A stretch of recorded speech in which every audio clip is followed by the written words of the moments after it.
Hordes of goblins, like a sea tide, were advancing on the defenders, and they had no choice but to accept the fight. The front-line commander ordered the tanks to strengthen their positions and hold the line, since any panic could result in death even before the battle began. Amidst the chaos and bloodshed stood the protagonist, ready to write his name into the history of this massacre. Suddenly, a loud explosion deafened everyone, sending up clouds of smoke and debris, hiding the battlefield behind a veil of destruction. One of the knights, overcome with fear, turned to the Lord Necromancer, reminding him of his promise to help and asking with hope if it was possible right now. The hero just grinned, replying that since he was here as a mercenary, he would of course do his job.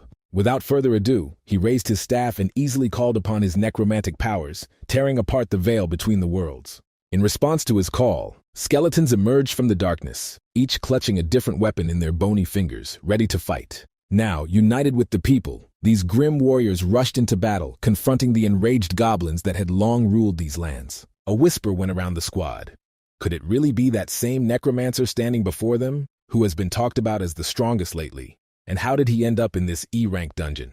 Now it became clear to them why the group's leader had remained so cool. After all, he had hired a truly powerful ally. Listening to their conversations, the hero felt genuine joy because his necromantic gift, so rare and powerful, was finally receiving the recognition it deserved. In a world where among billions of people only 1,000 could be called necromancers, this profession was truly unique and mysterious.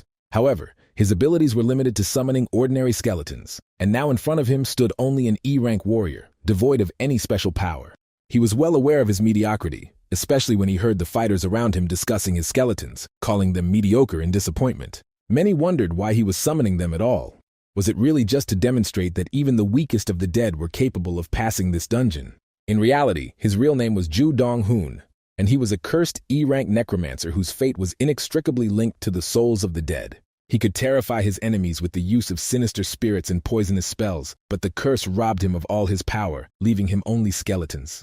And sadly, that was why he looked with envy at the ordinary fighters who fought alongside him, possessing much more diverse powers. 10 years ago, when people began to gain unique abilities upon reaching their 20s, his fate was already sealed. Unique abilities were distributed completely randomly. Someone received the gift of a blacksmith or a seamstress, while others had a much more exciting fate. Some were given auxiliary skills, reconnaissance, healing, strengthening allies, and although such abilities seemed non-combat, without them, the groups would not be able to survive. Many people felt dissatisfied because fate distributed gifts indiscriminately, and some were less lucky than they would have liked. However, despite the unfair distribution of power, it was thanks to them that humanity was able to survive the brutal invasion of monsters. Ju Dong-hoon, however, considered himself lucky because necromancy was a rare and enviable power that many dreamed of. Now his squad was jubilant, happy that the skeletons, despite their mediocrity, had successfully cleared this simple dungeon.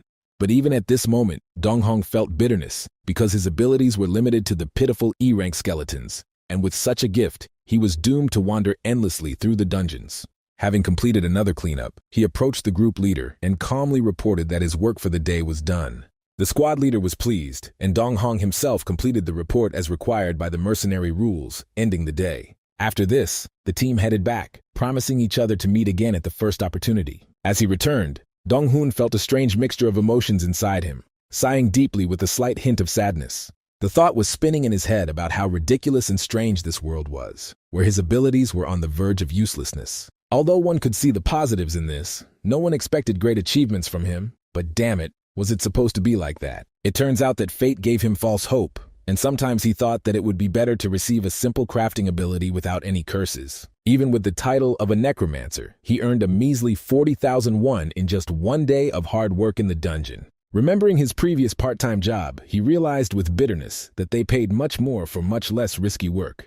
But despite this, he could not give up necromancy, because it was the only thing he wanted to do, when suddenly his attention was drawn to rumors of some important news. He was intrigued by the conversation about the mysterious Dark Lord, who had recently managed to clear the Moon Rift and who had become a ranker in just 3 years. This brought South Korea's total to 37 rankers, firmly holding on to second place in the world behind the United States. Isn't that impressive? What was especially astonishing was that this man had reached such a level in record time, not counting the first hunters, which confirmed the incredible power of necromancy. South Korea was proud to have a powerful necromancer among its rankers who could compete with the best fighters in the world. Dong-hoon, upon hearing this news, did not share the general joy and only became more irritated by the injustice of fate. After all, this famous necromancer received his power on the same day as him, but managed to reach incredible heights. One of them turned out to be a cursed necromancer, doomed to summon only weak skeletons, and the other was already standing at the top like a real rancor. Dong-hoon couldn't understand how this was possible, and anger at the injustice of this world boiled inside him. However, once the initial rush of rage had died down a bit, he forced himself to move on without dwelling on these thoughts. He began to realize that perhaps the limits of power were not so fixed, and that much depended on persistence. Even though his abilities are limited, this is no reason to sit back and complain about his fate without trying to change the situation. With this in mind, he decided to step up his training, so he called out his skeletons, ordering them all to appear. Activated skill, Summon Skeleton, E rank. Spends up to 10 units of energy to summon a regular skeleton. A maximum of 10 warriors can be summoned. The second effect of the skill allowed him to give each skeleton its own name, and this fact surprised him greatly because he had never seen anything like this before. It would seem like such a small thing, but suddenly it is a feature that distinguishes his strength from the rest. Although, to be honest, the more he thought about it, the more he realized that he was most likely just deluding himself with empty hopes. After the successful summoning, he greeted his skeletons and even jokingly ordered them to warm up well so as not to strain their tendons. The skeletons obediently fulfilled his request, and he realized that no matter how many times he called them, they were always the same fighters. The first of his subordinates wielded a massive sword, which he fought with inhuman tenacity. The second one used a long spear in battle, which allowed him to keep his opponents at a distance. The third skeleton, unlike the first two, specialized in long-range combat and always carried a reliable bow with him. Looking at his small army, Dong-hong ordered them to train hard and spare no effort. He himself sank to the ground, lost in thoughts about how much effort he had already put into training, but was still at the very beginning of the journey. To his surprise, Dong-hoon noticed that his training was actually starting to bear fruit. Skeletons that previously had difficulty dealing with even one goblin could now fight 3 at once, although their rank remained unchanged. No matter how hard he tried to temper them, even if he hired an S-rank martial artist for them, their strength would not increase even a little bit. These thoughts again brought him to the sad realization that his path as a necromancer was a complete disappointment. However, he couldn't change anything, and some people said things that only made things worse. Someone once said that living without a dream is much worse than keeping a dream in your heart that you will never be able to realize. While Dong-hoon was deep in his dark thoughts, something was watching him from the shadows, ready to interrupt his introspection. Alone with his skeletons, he suddenly heard a strange noise and instinctively turned his head towards the forest. What he saw made his heart clench with horror because he certainly didn't expect to meet such an enemy here. Right in front of him stood an orc in full battle gear, looking with cold interest at the man who had gotten in his way. Dong-hoon turned pale, trying to figure out what the hell this monster was doing in a place where he shouldn't be. To top it all off, the system immediately alerted him that all of his skeletons were suppressed by the enemy's powerful presence, and their stats were reduced by 20%. The boy gritted his teeth, realizing how pathetic and useless they had become in comparison to this monster.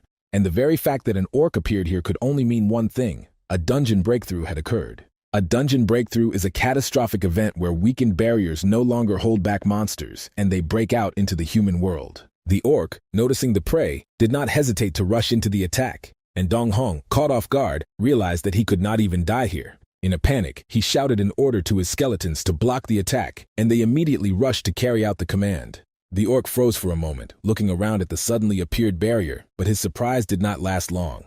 Feeling annoyed that his first strike had missed its target, he growled in rage and easily threw the skeletons aside. At that very moment, the system mercilessly informed the hero that both of his summoned fighters had been destroyed, and now he was left alone with the orc. The orc, noticing the man, showed an unexpected interest in him and without a second's hesitation, rushed after him in pursuit, like a predator sensing easy prey. However, suddenly the monster roared in pain. An arrow shot by skeleton number 3, who turned out to be a skilled archer, pierced his back. Ju, looking hopefully at his undead ally, understood that despite all the difficulties, he was still desperately clinging to life. He glanced at the system and realized that he only had 70 units of energy left, meaning he would only be able to summon 7 skeletons at most. Without delay, he spent another 20 units to summon the first and second skeletons, increasing his army. He ordered those who appeared first to become a shield, taking the blows, and ordered the archer not to stop firing. The orc, not intending to listen to any strategies, rushed forward, trying to tear the nearest skeletons to shreds. Ju quickly realized that the situation was becoming critical. He called in new fighters, retreated, and then repeated the cycle again. As time went on, he completely lost track of the minutes, as the endless battle merged into one continuous battle for him. Suddenly, the system notified him that all energy was depleted, and the only way to restore it was rest, which was simply impossible now. Ju was well aware that in this situation there was no talk of a break, otherwise he would simply be torn to shreds. Using the last of his energy, he summoned 3 more skeletons, hoping that would be enough. However, the orc, without losing his rage, continued the attack, preparing to smash the emerging dead into dust in one fell swoop. The main character had already resigned himself to his inevitable death, but suddenly the system interface flashed a strange color and announced that a mysterious condition had been fulfilled. The guy barely remembered that a similar notification had appeared earlier, but in the heat of battle he had not had time to check it. When he finally did so, the system solemnly announced that he had achieved the hidden condition and obtained the unique ability of the cursed necromancer. It turned out that to activate it, he needed to use the summoning of a normal E-rank skeleton 10,000 times, which he had already done long ago. As a result, his rank was upgraded to D, opening up completely new opportunities for him. The rank-up rewards were already being prepared for delivery, but Ju couldn't help but beg the system to give him something right now. Just as the orc was about to deliver the killing blow, the system suddenly reported that his energy had been fully restored. Furthermore, his old E-rank skeleton summoning skill had transformed into a D-rank skeleton summoning skill, making his subordinates much stronger. This was immediately apparent when the first skeleton summoned easily parried the orc's attack, and Ju felt the restored energy boiling in his body. Inspired by this, he decided to test his new power and used one of his newly acquired skills. With renewed confidence, he spent another 20 units of energy, calling upon the 4th and 5th skeletons, strengthening his army. Additionally, he used the system's capabilities to immediately equip recruits with suitable weapons, preparing them for the upcoming battle. Ju was surprised to note that the new skeletons not only appeared in battle, but also received weapons, although one of them was a tank and the other a mage. By combining them with the Bone Ones, 1 through 3, as he dubbed them, he realized that he now had a balanced battle group under his command. Without wasting any time, the skeleton tank with a massive shield rushed to the aid of his allies, ready to take the brunt of the attack. The orc, seeing the new additions to the enemy ranks, roared in rage, realizing that the battle was taking an unexpected turn. In his anger, he decided to test the strength of the newcomer's shield by unleashing the full force of his attack on him. However, to his shock, the strong protective gear turned out to be stronger than his own axe, which flew out of his hands with force and flew to the side. Before he could even realize what was happening, a bright flash illuminated the area directly above his head. Looking up, the orc saw with horror that a blazing fireball was hovering above him, ready to fall down at any second. This powerful attack was performed by skeleton number 5, who turned out to be a mage and activated the first-level fireball skill. Inspired by the example of their wizard, the remaining skeletons rushed to the attack, increasing the onslaught on the enemy. Under the hail of blows, the orc could not stand it, fell to the ground, and Ju realized with amazement that they had indeed won.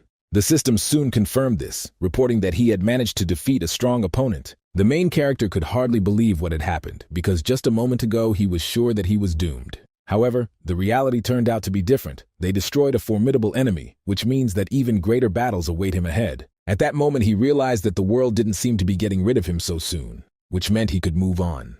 Sometime later, he was already sitting peacefully at home, enjoying a serving of hot ramen. Looking at the system, he was surprised to find that his Summon Normal Skeleton skill had now reached rank D. He didn't even imagine that his abilities could develop, despite the fact that he was limited in the choice of creatures he could summon. However, this suited him just fine, because all the efforts put in were bound to pay off in the end. Of course, he didn't yet know when he would be able to reach at least rank C, but he was already satisfied with his current progress. So he decided it was time to go back to basics and see how far he could go. The strength of the intermediate skeletons was already impressive, and Ju wondered what they would become if they could develop even more. For example, he imagined Bone number 5 mastering powerful spells and starting to shower enemies with an icy blizzard. Or maybe the 1st and 2nd will turn into masters of the sword and spear, capable of crushing any enemy. Instead of just thinking, he decided to take action. It was time to make these ideas a reality. Returning to work, Ju overheard a conversation in which they discussed how the upcoming case could be quite troublesome, because in addition to the insurance premium, the risk fee would have to be prohibitively high. Someone noted that the reward was 10 times higher than usual, and jokingly added that with such pay, he would even volunteer to be a porter to gain valuable experience. Ju didn't immediately understand what was being said, but his attention was drawn to the green icon, which meant that this was a C-rank hunter, and he couldn't figure out what such a high-ranking person was doing here. Suddenly, someone spoke to Dong-hun, slightly startling him with their unexpected appearance. The man asked him to come over, saying that he had important news, and upon hearing this, Ju immediately became wary, curious about what kind of information so urgently required his attention. The chieftain asked with an important air if he was familiar with the Parang Guild, the same one founded by the legendary hunter Giparang. Ju answered affirmatively without hesitation, because in his opinion, There was not a single person in Korea who did not know about this prestigious organization created by the famous rentier Jiparang, known by the nickname Beautiful Bow. His interlocutor reported that it seemed that the guild was going to explore a new dungeon and was looking for porters, and that they were paying quite generously for this work. By generously, he meant an amount that was 10 times the standard fee, which sounded simply unbelievable. Hearing this, Ju almost choked in surprise because he had no idea that the stake could be so high. The man confirmed that the information was reliable because the guild even accepts E-rank hunters, and all other offers were just trash compared to this one. Ju thought for a moment, then replied that he would first like to study the information about the dungeon itself in more detail. The worker explained that this was a newly opened dungeon, and it had already proven to be quite a difficult challenge. It turned out that as many as 5 teams tried to pass it, but none of them succeeded, which immediately alerted Ju. In addition, it was announced that the rank of the dungeon has not yet been determined, and this is probably the reason for all the failures. All the previous groups that went to investigate were made up of newbies, but now the situation will change with the intervention of the famous guild, Parang. Given their level, it seemed like everything should go smoothly now that Ju, being just a porter, wouldn't even have to fight monsters. Essentially, his job was just to do his job and get paid for it. It sounded simple enough. However, something inside him told him that there was some kind of catch here, and this catch intrigued him madly. Apparently, the tenfold reward was not generosity, but a kind of compensation for the high risk in this mysterious dungeon. If he was honest with himself, after yesterday's skirmish with the orc, he was mentally exhausted and needed rest. But even despite the fatigue, the offer sounded damn tempting, because as the Dark Lord himself said in his interview, if someone wants to quickly increase their rank, they need to go to dungeons above their level, because there is simply no other way. Of course, as your rank increases, so do the risks, but along with that, new opportunities and more valuable rewards appear. After weighing all the pros and cons, Ju firmly declared that he accepted the offer, to which his boss smiled broadly and praised him for making a damn good decision, because such chances cannot be missed. Ju asked when exactly they were leaving, to which the other man replied that it would be in a week from Paju Station. Hearing this, the guy said that in that case, he would take a week off to prepare. The man supported his decision, thanked him for his participation, and even offered to treat him to food as a token of his appreciation. After some time, Ju used his necromancy again and summoned 5 skeletons, rejoicing at how far he had come. He couldn't help but notice how different his current situation was from before. The training had finally paid off. If he continues to develop in the same spirit, the skeletons will become even stronger. And this, in turn, may lead to the fact that one day he himself will reach the rank of ranker. After thinking for a moment, he ordered his subordinates to take up positions, wanting to test the capabilities of the D-rank skeleton. And so the swordsman, who had previously had difficulty dealing with the goblins, now easily cut through the massive wooden block. His comrade with a spear was not far behind either. He pierced the wooden board as if it were made of paper. However, the most impressive was skeleton number 3, which pierced several trees with one shot of its arrow. Seeing the success of his subordinates, Ju couldn't help but be surprised. Their strength had really increased. They were almost reaching the next rank. Of course, he understood that they had not become omnipotent, but he did not even expect that the progress would be so significant. Now he had to change his training equipment, because the wooden dummies no longer presented any difficulty for them. However, this fact caused him mixed feelings, because it meant that he would have to spend even more money on new equipment. But at the same time, there was no need to be upset. The main thing was that the skeletons became stronger. The real problem was within himself. What could he do if suddenly the enemy decided to attack not the skeletons, but him? In that case, it wouldn't matter how strong his subordinates were if he himself was defeated. Suddenly, something strange appeared in front of Ju. He noticed that the skeleton wizard was heading towards him, holding a spear in his hands. He came closer and suddenly extended a weapon in his direction. Ju froze, not understanding what was happening, and even tensed up a little, becoming wary. However, a moment later the magical attribute was in his hands, which surprised him even more. He couldn't understand what had just happened. Had his subordinate really read his thoughts? Deciding to test his guess, he mentally asked the skeleton if it really understood what he was thinking. And suddenly, not only this skeleton responded to him, but all the others at once. It was amazing. Before they only followed orders, but now they could express their own opinions. The hero wondered if this air shield was another skill that complemented his fireball. While he was thinking, one of his subordinates stepped forward and slammed his shield into the ground with force, raising a cloud of dust. Ju instantly turned around, trying to understand the reason for what happened. The skeleton tank silently pointed at the wooden mannequin smashed to pieces, attracting the hero's attention. The necromancer did not immediately understand the hint and thought about the possible meaning of the gesture. Soon the skeletons began to fight among themselves, turning the training field into a chaos of movements. The tank was fighting several opponents at once, and arrows were already flying from above.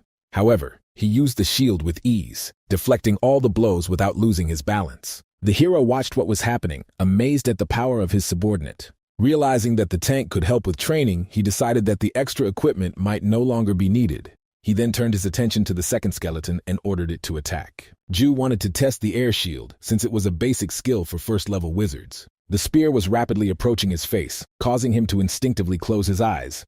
But the defense worked. He realized that this skill was really effective and felt satisfied. Having confirmed this, he informed his subordinates that the training would continue. Having entered into a fight with a skeleton swordsman, he began to practice close combat. Soon a notification appeared informing that the skeleton's strength had been increased by 1 point. This surprised the hero even more, especially when the system unlocked the status window. It contained information about the skills, characteristics, and capabilities of subordinates. The hero assumed that if this function was available to the first number, it would soon appear for the others as well. The guess turned out to be correct, and in a moment the entire army gained access to the statuses. Analysis of the data showed that the characteristics of the first 3 skeletons differed significantly from those of the others. This result confirmed that the training had borne fruit and was not in vain. Now it was time to develop their skills to unlock their potential. Ju decided to make his skeletons the strongest creatures in this world. After some time, the hero found himself at the appointed place, looking around in anticipation of the start of the operation. He changed his clothes, carefully preparing all the necessary equipment for the upcoming test. Having taken the bag and a plentiful supply of food, he prudently took care of possible unforeseen situations. Realizing his role as a simple porter, he decided to do everything perfectly because the mercenaries might urgently need a supply of supplies. One of the fighters called him over, reminding him to follow the instructions, as the group was going to enter the dungeon at the same time. Ju noticed that the dungeon was located near Paju Station, and there was a faint but noticeable energy aura surrounding it. The entrance to the dungeon resembled a natural cave, but it concealed something more sinister and dangerous. There was a sense of tension among the assembled people, indicating the high level of complexity of this place. One of them mentioned that the more saturated the color of the aura at the entrance, the more dangerous its interior. Despite their concerns, some were talking about the imminent completion of the mission and dreaming of enjoying some hot soju soup as soon as possible. Ju was amazed at their carelessness. Were they really so confident in their safety just because they belonged to a large guild? The idea of such a frivolous approach seemed absurd to him and even made him a little angry. There were countless dungeons in this world, and along with them, thousands of hunters who disappeared forever. A huge number of victims and tragedies remained in the shadow of the glory of the powerful rankers. However, the hero was not going to retreat and made a firm decision to go this way to the end. He knew he was putting his life on the line, but he was willing to take the risk for his future. Suddenly, he heard a female voice unexpectedly addressing him with an apology. Turning towards the sound, he looked around in surprise but found no one nearby. The stranger continued to speak, mentioning that she felt D-level energy in him, although the plate indicated E rank. Her words intrigued the hero, making him wonder what the reason for this discrepancy was. Besides, since he's just a porter, it becomes even more interesting to know who this mysterious guy really is. The hero was quite surprised and, embarrassedly apologizing, asked a counter-question about the identity of the stranger. The girl, surprised, reminded him that she had asked the question first and asked why he had hidden Parang's abilities and agreed to the role of an ordinary porter. The hero realized that there must have been a misunderstanding, but was amazed at how she was able to notice such minor details. However, considering that their guild had plenty of A-rank hunters, what difference did it make who he was? The girl did not stop, closely studying his face, and suspected that he might be a spy trained in acting. She noticed that he was too casual about Parang's intelligence capabilities and probably did not expect his identity to be quickly revealed. After these pathetic words, the stranger finally came out of the shadows, and the hero was able to see her. However, what he saw stunned him even more, because the gold plate on her belt indicated that she was of S rank or even higher. This could only mean one thing. Standing before him was the first of the 37 rankers of South Korea, the legendary Dark Empress Gi Soy-Yul, the head of the Parang Guild and the only younger sister of Gi Parang, renowned for her unique killing ability, a person who is best not provoked. The hero didn't even have time to comprehend how dangerous she was, but her piercing gaze made him nervous. The thought that he had the chance to personally interact with the ranker he had always admired seemed almost unreal. Wanting to defuse the situation, he tried to explain that some kind of misunderstanding had occurred. He wasn't a spy and was just a D-rank hunter, and if a rival guild had an interest in Parang, they would likely have a lot of influence. In that case, it is unclear why they would send such a weak hunter like him. There was a moment of silence between them, and then the girl suddenly smiled and admitted that she was just joking. The hero was confused, realizing that he had taken her words seriously. He watched her, wondering why a ranker of her level would pull such a prank. Meanwhile, the surrounding people began to discuss why Dark Empress Gi-Soyul suddenly appeared in this place. Ju only hoped that she hadn't tried to inquire about him, because that would have looked very strange. Of course, his training with skeletons might have attracted the attention of some rankers. But in any case, an opportunity presented to him by fate itself opened up before him to gain the interest of such an influential person. The girl noticed with a slight smile that he was clearly nervous because of her unexpected behavior. She then apologized for her harshness, which puzzled the hero even more. The interlocutor noted with curiosity that an ordinary E-rank porter was somehow able to contain 5 D-rank energies at once. Ju didn't know what to answer, because he understood perfectly well that her observation was absolutely accurate. However, this meant only one thing. She was able to recognize his power thanks to her energy detection ability. Soyul explained that her older brother had assigned her to join the second team's expedition as a scout, and she was looking for a suitable porter. At that moment he appeared, a very suspicious porter who immediately attracted her attention. After a short talk about reconnaissance, she suddenly offered him to join voluntarily, warning that it could be a little dangerous. With such a skill set, he clearly surpasses all other porters in capabilities. However, he doesn't give the impression of being the kind of person who would get scared and just run away. Ju tensed up and carefully asked if she really thought so. Putting her hand on his shoulder, the girl said with a smile that her instinct for people had never failed her. And to make the offer even more tempting, she added that she was ready to double his reward. The hero realized that he had a real jackpot in front of him, participation in an expedition with a ranker, and even with a double reward. So when she asked if he agreed, he didn't even hesitate and immediately accepted the offer. After all, this was simply too good a chance to miss. When it comes to dungeon ranks, their difficulty ranges from the lowest E to the highest S. These levels are not set by the system, so people had to assess the danger and rank the dungeons themselves. Ranker White Shadow once said that if someone wants to know the rank of a dungeon in advance, then, unfortunately, there are no such methods. It can only be determined after entering. The only thing you can focus on is the brightness of the light around the portal. The darker it is, the more difficult the dungeon may be. However, even this method was inaccurate, so the association established a rule.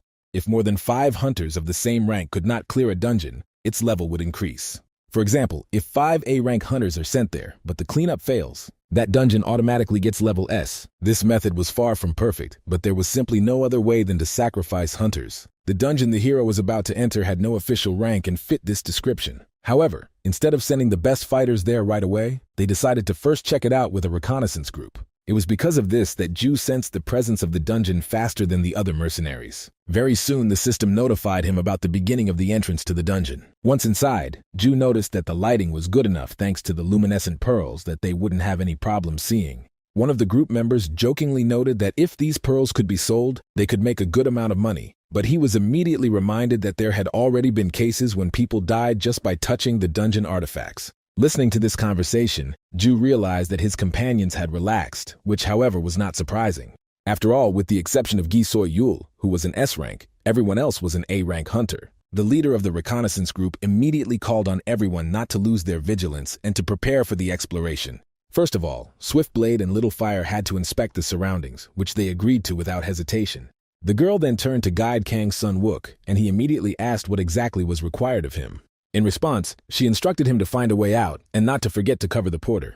The man just chuckled, noting that he had already foreseen such a request. Soyul asked with interest if this was true, to which he confidently replied that it could not be otherwise. Ju thought about it because this man had a rather unusual nickname, Guide, which the system gave him for his unique ability to find his way through the most difficult dungeons. The girl noted that now that everything was distributed, it was time to hit the road. The guide turned to the porter with a sudden question about whether he was nervous, to which Ju hesitated a little, and then admitted that it would be a lie to deny it. The man looked at him carefully and advised him not to lose this feeling. He explained that there were too many suspicious moments in this dungeon to act carelessly. In his opinion, if even the Dark Empress remained cautious, then the rest of us shouldn't relax either. The environment seemed too calm, the structure of the cave was too simple, and therefore the probability of monsters appearing was extremely low. After all, if someone lived here, then at least a light echo of footsteps, the sound of breathing, or barely noticeable vibrations should have been heard. And since nothing like this is felt, it means that most likely there is something else hidden here. Ju asked in surprise if he could really say that without even starting a full-fledged exploration, to which the guide answered affirmatively without a shadow of a doubt, since he had been studying the dungeons for many years.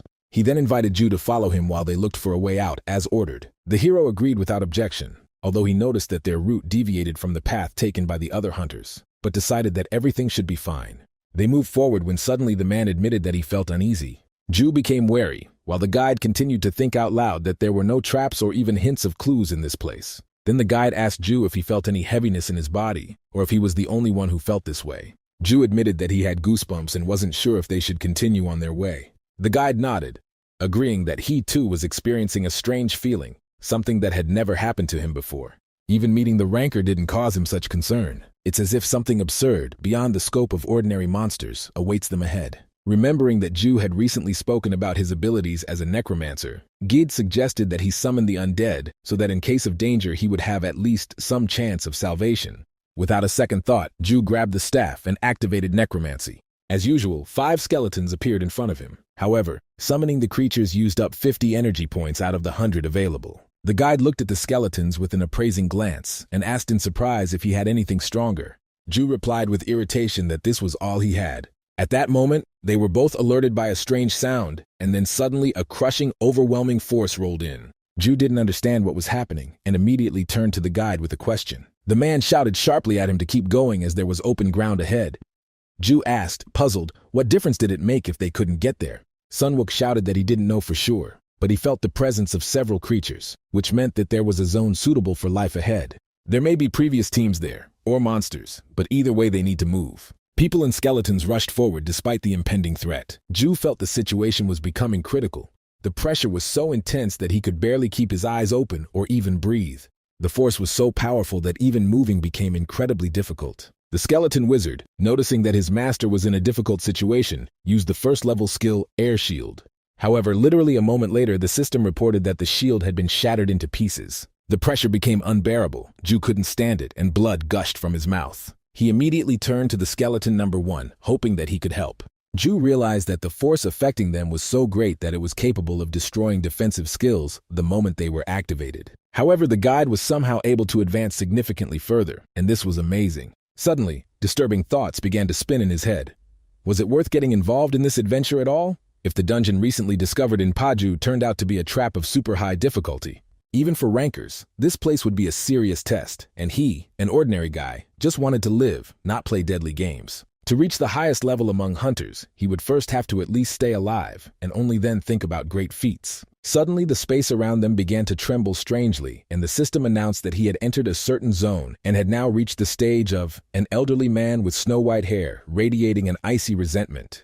Ju was taken aback. What nonsense! Since when does the system allow such ridiculous formulations, and what does an elderly man with a grudge even mean? He reread the system message and realized that it was not about him, but about an enemy whose resentment was so deep that even his hair was covered in icy frost. So the only way forward was to enter the hall and defeat the old man, whose anger froze the air around him. Now everything fell into place. This mysterious white-haired man is none other than the boss of the dungeon, and a serious test lies ahead. As Ju pondered, torn between doubt and determination, his attention was drawn to a strange voice coming from a dark corner. It turned out that they were the long-lost hunters, and they were asking with undisguised joy whether the rescue team had finally arrived. The protagonist frowned, realizing that these people were probably trying to escape a deadly trap, but were stuck here in despair. However, upon seeing the purple badge on the guide, they suddenly froze in awe, realizing that they were facing a high-ranking hunter.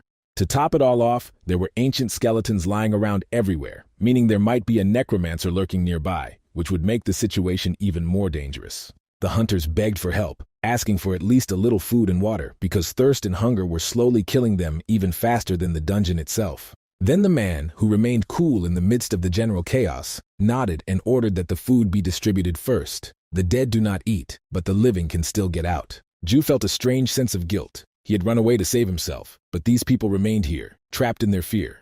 However, he quickly pushed away his doubts, reminding himself that this was the reality of the dungeons. Only the one who acts first survives. Soon, the surviving hunters received food and greedily pounced on it, like animals that had finally escaped from hungry captivity. Watching their greedy gulps, Ju thought with grim certainty that just one wrong decision, and he could be in their place. The ranger, noticing their frantic haste, frowned and advised them to eat more slowly so as not to harm themselves even more.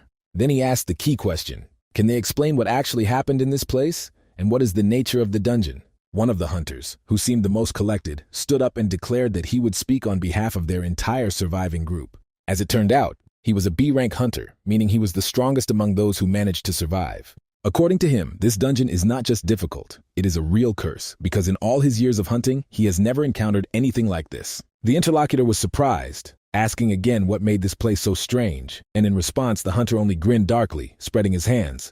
Just look for yourself. There is no exit here. It can be said that from the very beginning, no matter which way they go, this damned cave will lead them to this door. It is likely that it serves as the very key that will open the way to the boss of this sinister dungeon. The people stuck here were enveloped in a strange aura, preventing them from even getting close to the exit. Ultimately, they were left with only one option, to take a risk and challenge what was hidden behind the massive door. However, the difficulty of the test was so insane that it seemed impossible for anyone in their right mind to overcome it. The legendary old man with gray hair, filled with resentment, was like a living curse, and no one who encountered him could defeat him. For low or even mid-ranked hunters, this fight was akin to a baby trying to defeat an ancient dragon. However, if an A-rank hunter were to stand against him, the outcome might be completely different, so one of the people hopefully asked Guide if he could pull them out of this nightmare. In response, the guide only looked at him intently, but did not say a word, leaving them in tense anticipation. The group of survivors asked for a minute to think. If the boss is really as strong as they say, then how did they manage to stay alive? The interlocutor nodded thoughtfully and replied that this question was indeed interesting. After all, oddly enough, the old man does not kill anyone.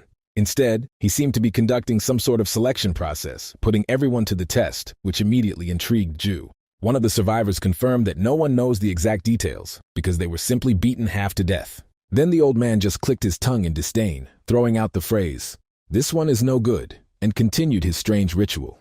And the most unexpected thing was that after that, he simply threw them back without even trying to finish them off. Ju was shocked again.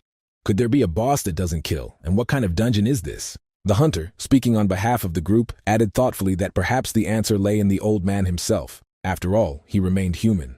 This was the first time that the dungeon boss was not a monster or a demon, but an ordinary mortal, albeit with frightening power. This fact was unsettling, and Ju couldn't help but wonder how this was even possible. Either way, they had to open that door and complete the test if they wanted to find a way out. However, he was in no hurry to trust Kong Sung-wook because he was a hunter with a specialization as a guide, which meant he could be hiding something important. Now he faced the main dilemma, how to proceed further and who he could rely on in this situation. But before he could come to any conclusion, his thoughts were interrupted by the appearance of Soy Yul, who had arrived here along with Hua Chun. The girl was quickly explained the current situation, and having heard everything, she nodded silently, quickly assessing the situation. Then, after gathering her thoughts, Soy Yul confidently declared that they should enter right now, because judging from their aura, the survivors were neither doppelgangers nor an illusory trap. Soy Yul was worried about the powerful aura that enveloped this place, but sitting idly by was simply unacceptable. Hearing her confident words, the survivors breathed a sigh of relief, because now their salvation was almost guaranteed. After all, a huntress from the Parang Guild stood before them. The Dark Empress merely nodded and ordered the porter and the survivors to remain here while she took care of the dungeon. Ju thought about it. The difference between S and A ranks seemed simply colossal, as if there was an impassable chasm between them. Moreover, Soy Yul was among the top 1,000 rankers in the world, and this spoke for itself. The girl did not waste time on conversations, and commanded everyone to get ready, as they were going inside immediately. With these words, she confidently opened the massive door, behind which something unknown was hidden. Not much time passed, and Ju, as usual, sat waiting for the results, hoping for the strength of high-ranking hunters. But suddenly the silence was broken by some strange screams coming from behind the door.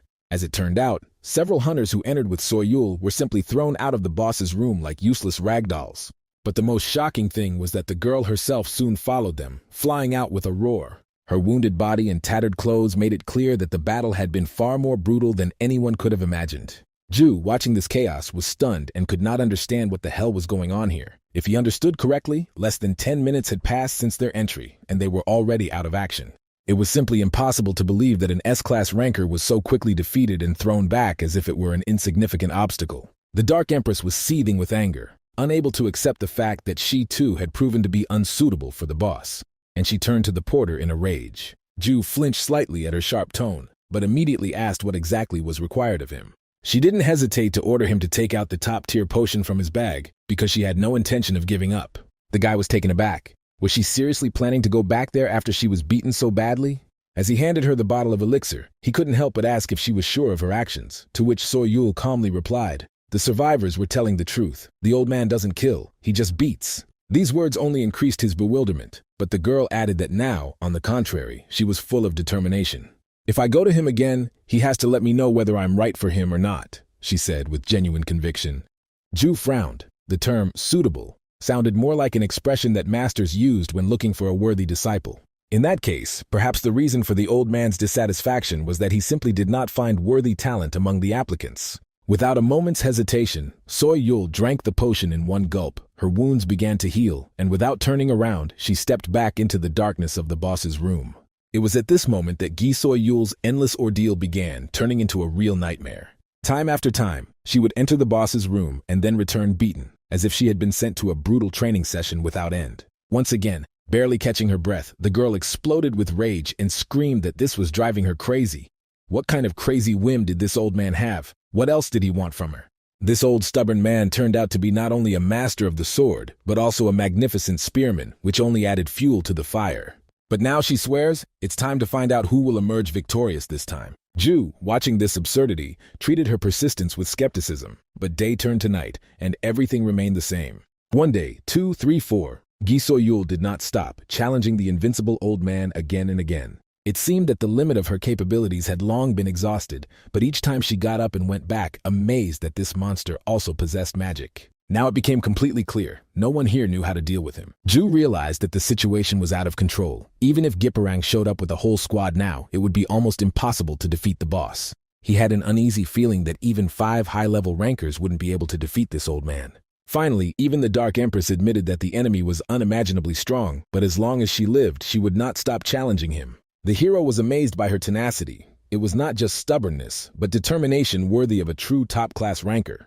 However, unrest was already beginning among the survivors, because no one could cope with the dungeon, and the weight was becoming unbearable. Even Ju himself seemed to be feeling some strange annoyance, even though he had no intention of participating in this battle. Perhaps that is why he could not just sit on the sidelines with his hands folded. He imagined all the hunters here had already passed through this door and returned beaten and broken.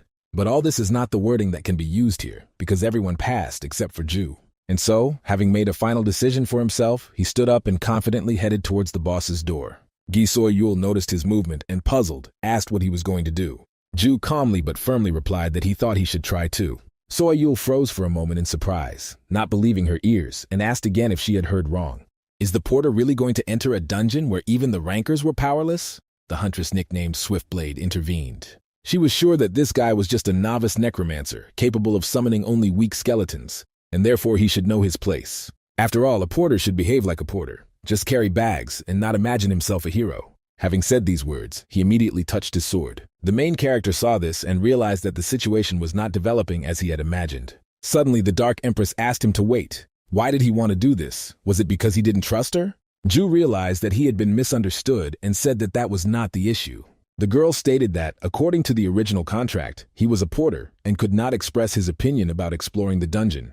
The hero replied that he knew this very well, and his interlocutor then asked if she could inquire why he wanted to dispute this. The guy stated, based on the words he heard, the old man said that he was looking for the right person. He thought that the old man's discontent might be related to finding a worthy disciple for him.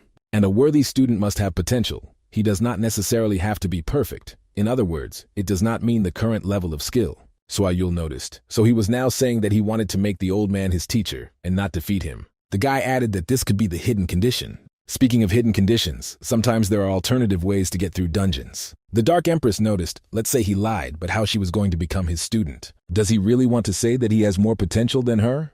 Looking at the girl's subordinate, the hero realized that it was becoming more and more tense. That's why he said he very much doubted that this was possible. Then the interlocutor came closer to him and said that he didn't deny it. Trying to justify himself, Ju said that she had misunderstood everything. It's just about the pain that everyone else is experiencing except him, and he has the feeling that he's the odd one out here. He also wonders if she's on a break now. Soy Yul smiled at first and then said that it was so now he showed his true face. She, in turn, knew this from the very beginning and said earlier that she was suspicious. After all, in her opinion, his eyes are like those of a wolf on the hunt. So does he really want to get the dungeon reward and hope for a successful meeting during the raid? After thinking about it, the protagonist decided that she should be a fortune teller, not a ranker. It's completely unclear how she can read a person so quickly, just by looking at him. Well, the interlocutor continued to say that if she was thinking about it, then let someone else try. There was no other solution anyway, and she wanted to rest. As he said, it is so. so she is satisfied with everything. Besides, she is not one of those who slander. In the end, she also failed. Ju asked if she really allowed him. The girl answered positively, but noted that he only had one chance. How can he see their rations are running low and the rescuers are still coming, which means they need to sort this all out as soon as possible? The protagonist thanked her politely enough for this and said that he understood everything. Then he made up his mind that he was going to challenge the boss and walked up to his door. The system then informed him that he could challenge the scene by opening the door and asked if he really wanted to do so.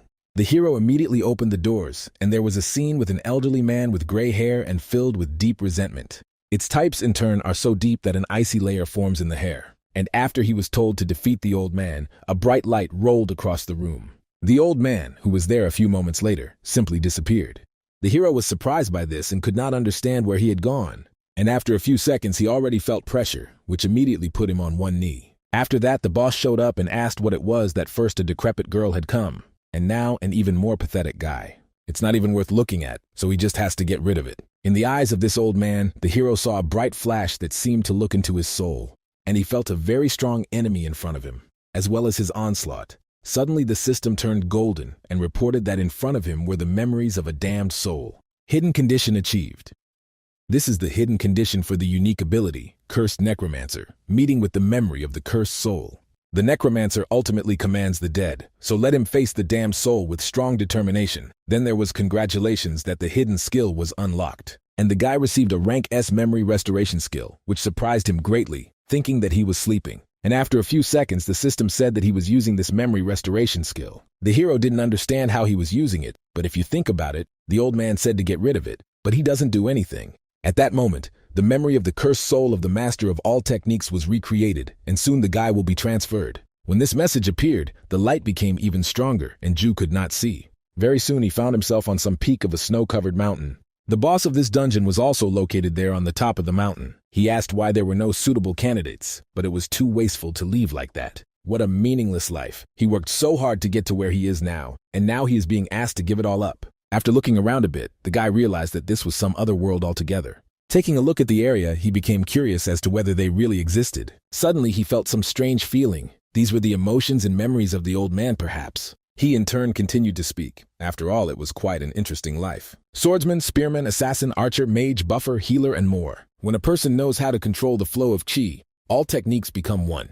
The old man, who had overcome everything and everyone, lived for a very long time, but even chi could not stop his aging. He said that now drinking cold water was like calling it poison, and the air that was once light seemed to be pressing on him, wanting to kill him.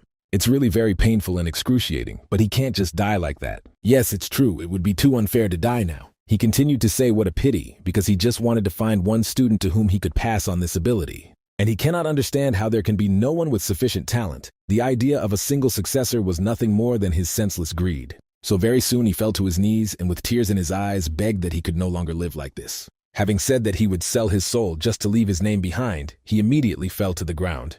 And when this happened, the system window appeared again, which reported that the memory recovery skill had ended, after which the hero found himself again in the boss's room with him. Suddenly, he realized that this place was quite familiar. Looking around, he realized that this was the boss's room, and the system reported that the master of all techniques was looking at him. Ju realized that he had returned, but he simply couldn't imagine how stuffy it was here. But even with everything that's happening to him, he now has hope. The old man in turn stated that he, it turns out, looked into his soul and asked whether it was interesting to him. And in the system window, there was text saying that the master of all techniques was interested in him. The guy, trying to overcome the pressure that was pressing on him from all sides, said that he had looked in. And he thought, if this old man is really looking for a disciple, someone who can inherit his enormous power and knowledge, and then he firmly decided that he should become exactly this student. The boss said anyway, other than being a little interesting, he has nothing else, he is worth nothing, and he has nothing to withstand his techniques. As he spoke these words, the master used his power again and applied even greater pressure. The main character called him an elder and asked him not to do this. If he continues in the same spirit, he will never find a disciple for himself. He will forever remain a ghost, unable to cope with his resentment, and then people will remember him as a straight ghost of complete stubbornness. The sage got angry, calling him an impudent brat. He visited such ants with his boundless generosity. So does he really need to break this man's leg to make him come to his senses?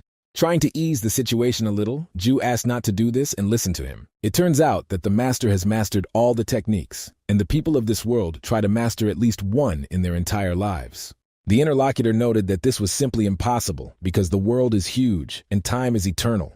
There will surely be another genius like him. Then the guy asked to remember the woman who came a little earlier. Could he believe that she was one of the strongest in this world? The old man was very surprised by this. Ju thought that considering that a ranker like Gi Soyul was his final goal, the old man's reaction hurt him. But in any case, if you look at him now, he definitely took the bait. Suddenly the sage shouted, "This is impossible. How can she be one of the strongest with such skill? Most likely he is just trying to deceive him." The hero immediately asked him to look into his eyes to see if they look like the eyes of a dishonest person. He knows that it's easy enough to tell if he's lying just by looking into his eyes. The old man didn't even have to look long to understand everything, and he said that he was telling the truth, but it was a great pity. Then Ju added, "If no one meets his standards, how about using him?" The interlocutor did not quite understand what was being discussed and how to use it, and the hero said that he should pass on his abilities to him. The sage did not understand whether he should really take him as a student. He considered him impudent, but now he also turned out to be shameless. It would be better to teach trash than him. The guy immediately stated that he was not asking to be taught specifically by him. Then he immediately reached for the system window and hoped that he would not make a mistake. After which, using his own power of necromancy, he summoned ordinary D-rank skeletons, stating that if the old man really was an elder, then he was sure he would be able to see their potential. The boss was very surprised when he saw the technique used in front of him. And the hero wondered if evolving skeletons didn't have unlimited potential. And with such potential, each of them has their own unique abilities, so it will even be easier for him to teach them. And even as he thought, he wants one heir, so there is no need to worry. After all, even if they all evolve, the guy will be the only one who will inherit all of this, which is why I asked what he thought about it. They don't feel pain, so they will have more endurance than anyone and will be more ready for challenges than anyone because they are fearless. The elder, looking closely at the skeletons, thought for a while, and then he simply turned around and headed in an unknown direction. The guy thought that his strategy had not worked and did not know what to do next. At that moment, the boss stated that it was quite funny and ironic that the successor he was looking for was not a human, but an undead. Their potential is truly enormous. They must have been exceptional warriors in life, and he always wanted to have such disciples. It's a pity that they are now dead. In addition to all this, it may be difficult to teach more than one, but he still agrees and believes that he must make some kind of compromise. And after these words, the system reported that he had fulfilled a hidden condition for the scene of an elderly man with white hair, full and deep resentment. The elder said that he would trust his words and believe the determination in his eyes, but he needed to promise something.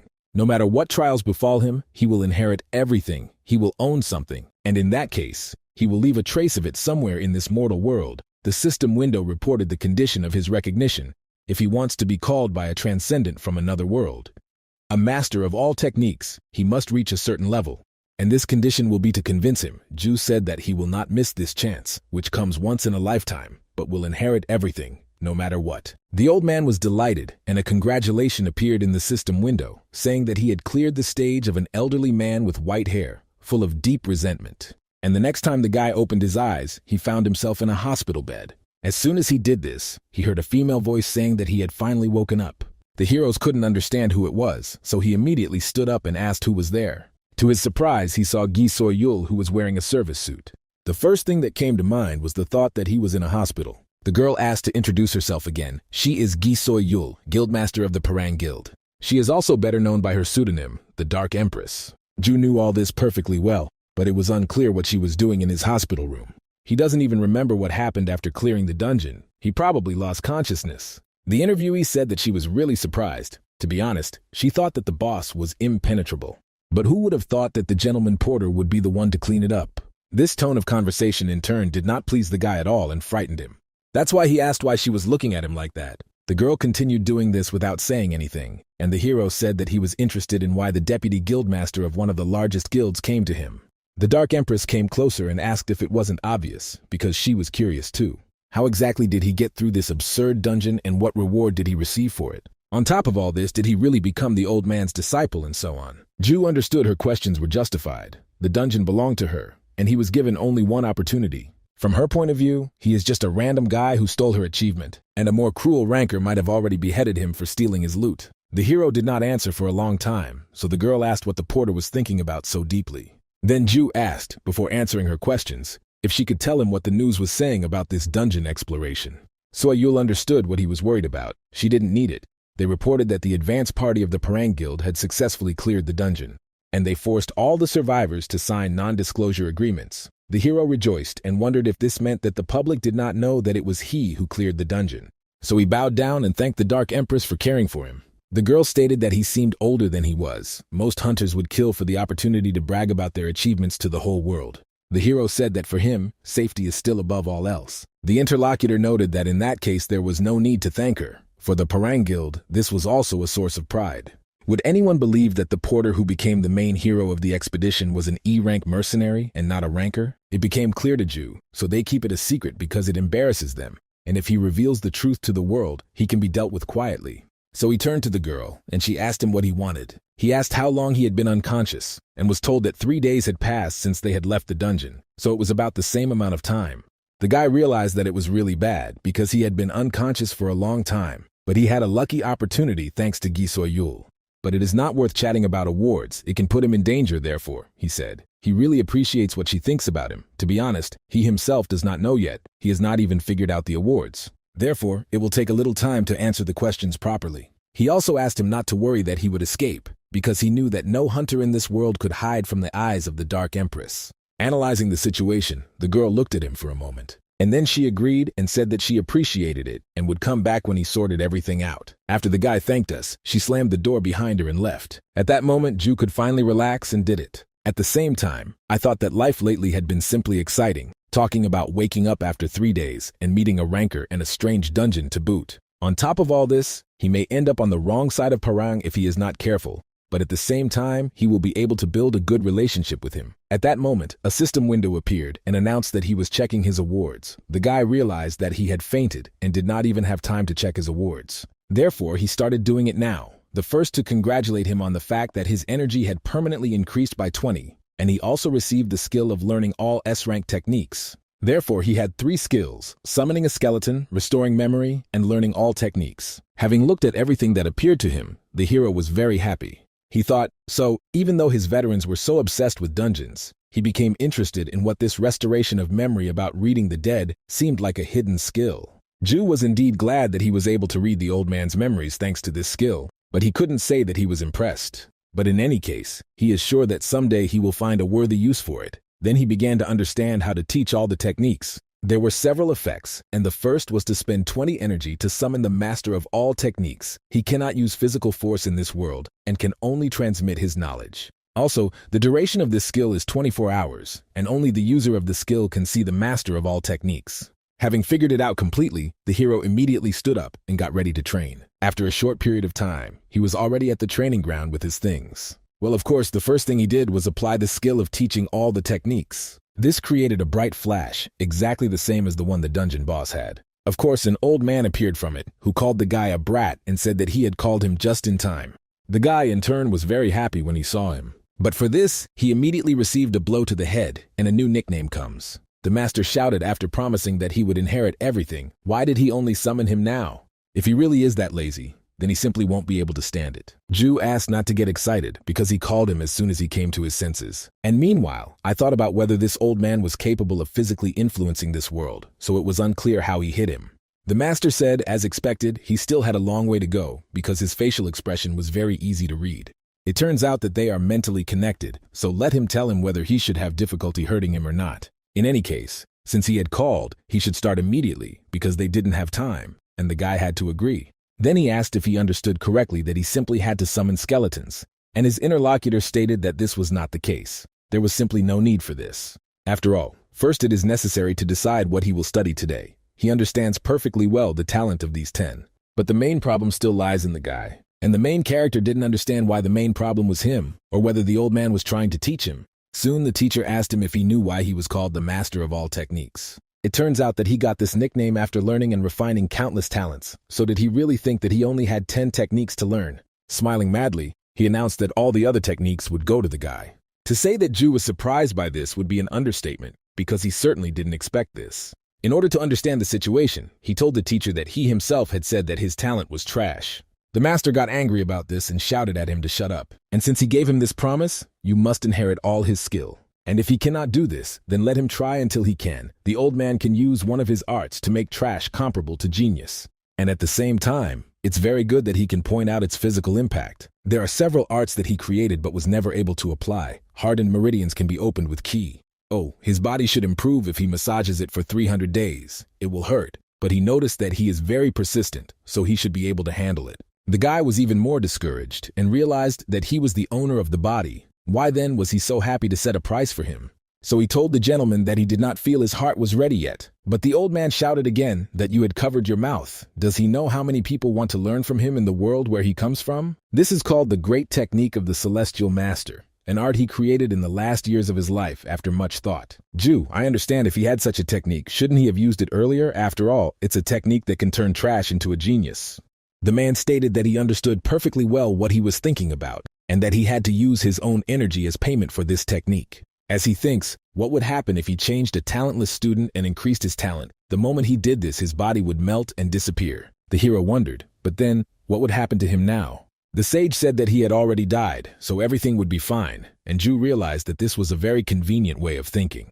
He then asked to be allowed to ask if he couldn't take any of those who tried to challenge him and use this technique on them, since he was dead then too.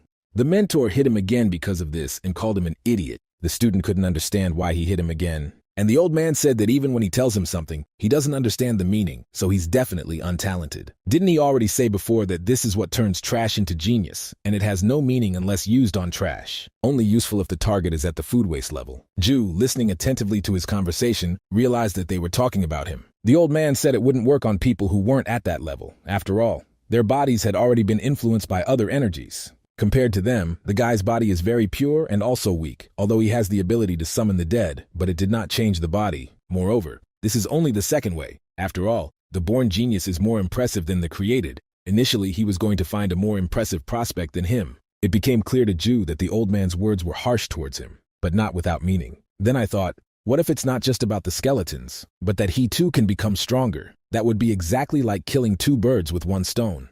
Finally, the sage asked him if he was ready. The guy, without a second's hesitation, said that he was ready. A short time after the training began, he was already screaming. In terrible pain, he begged to wait at least a minute. The elder did not want to stop and continued to do this and asked why he was shouting, since he had not even started yet. The guy thought, should he really endure all this? If he wants to become a ranker, then he should endure this too.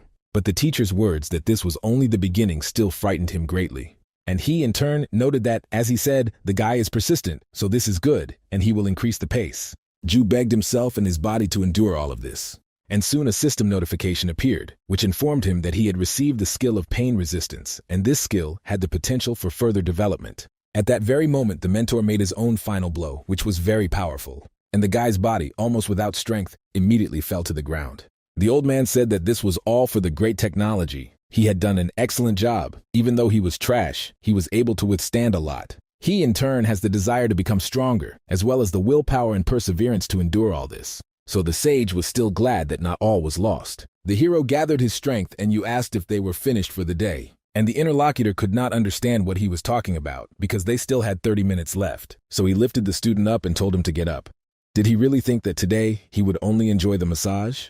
And pointing to the skeletons, he asked if life was not waiting for him.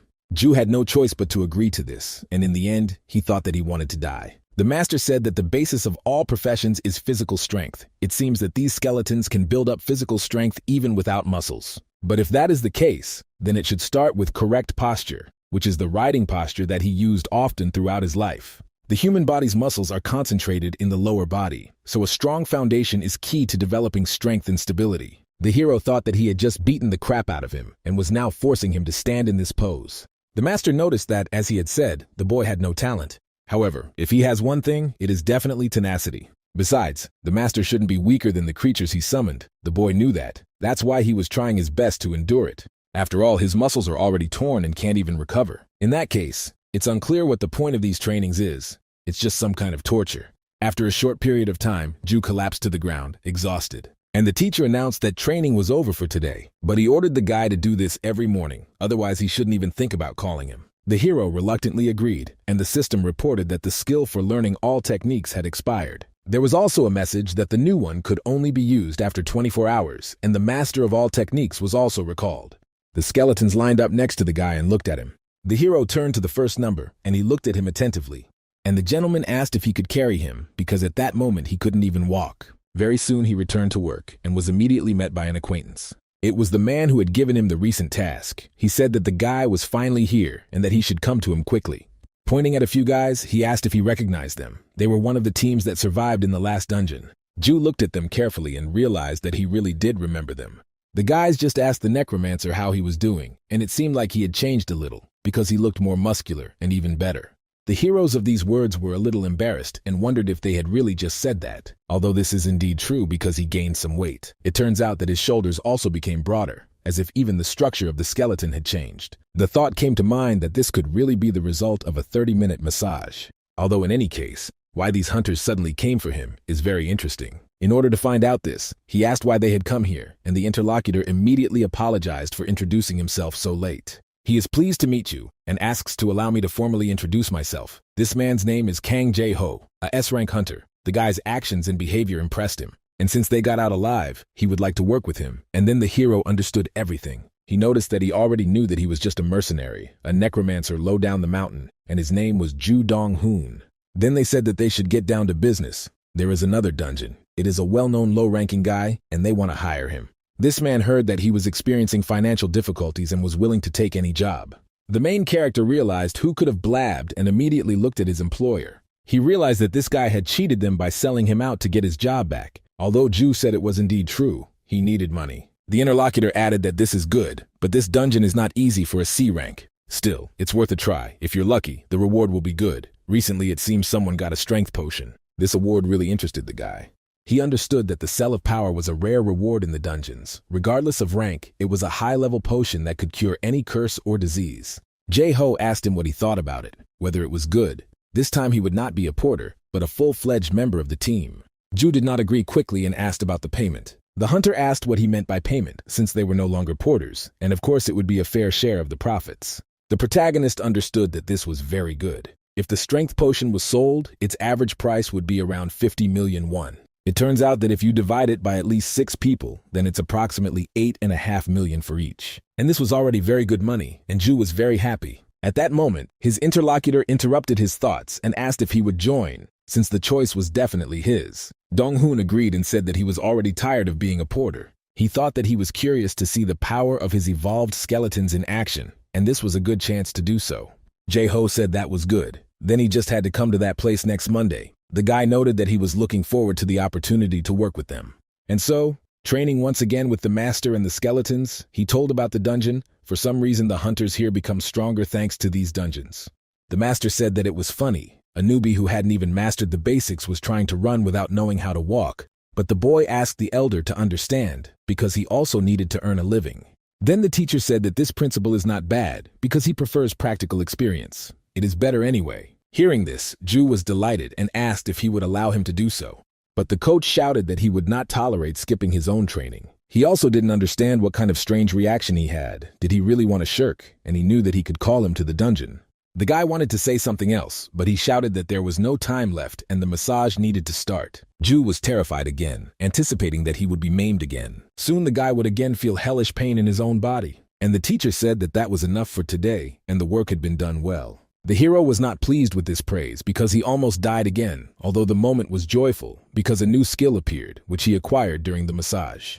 Resistance to pain, he resists pain, and as it intensifies, his feelings become weaker, so that if it were not for this, he would have been dead long ago. Fortunately for the guy, this skill also has potential for development. The master in turn told him that he had passed his test quite well, and Ju noticed all this precisely thanks to him. The old man even began to be proud of him, and said that he thought that tomorrow they would be able to increase the intensity of their training a little. This prospect did not please the guy at all, because he noticed that he had probably been misunderstood. But his interlocutor did not hear him, and only said that they should begin their training with the skeletons. That's why he attracted attention to himself and said that not everyone had gathered together for the fight. Next, let them come here and squat down as they did last time. From now on, while they were training their physiques, he would teach each of them one technique every day, so he asked who wanted to be the first. Since the skeletons could not speak, he pointed to the one with the ball and declared that he would be it. The subordinate immediately looked at his master for consent. When she was yes, but the master said that this is a butcher, he has no skill and all he does is wave a sword. It's okay, as far as skill goes, they can develop it as they go. So he ordered the bone creature to start swinging the sword.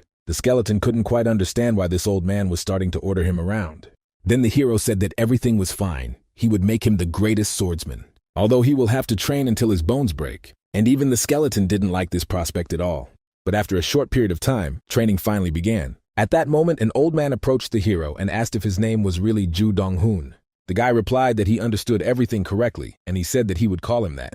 After which I immediately asked him what he thought fencing was. In response to this, the protagonist said, "Since it is called fencing, then isn't it a technique that uses a sword?" The mentor stated that this was a fairly simple way of thinking, as he expected. Although it turns out that he is right, there is no need to think too much about it. Fencing skill is simply the ability to handle a ball. Nothing more, nothing less. He then threw the stick towards the student and told him to pick it up. Dong-hun understood everything at that moment. The old man not only wants to be with you. The skeletons inherited all the techniques, but it turns out that he wants him to inherit them as well. After raising the stick, the boy stood waiting, and the old man told him to use it. The hero, in turn, could not quite understand how he wanted him to use it. The teacher noted that he had recently told him not to think about it and to hold it as it was more convenient for him. Soon he asked if he had done what he had asked and received a confirming answer.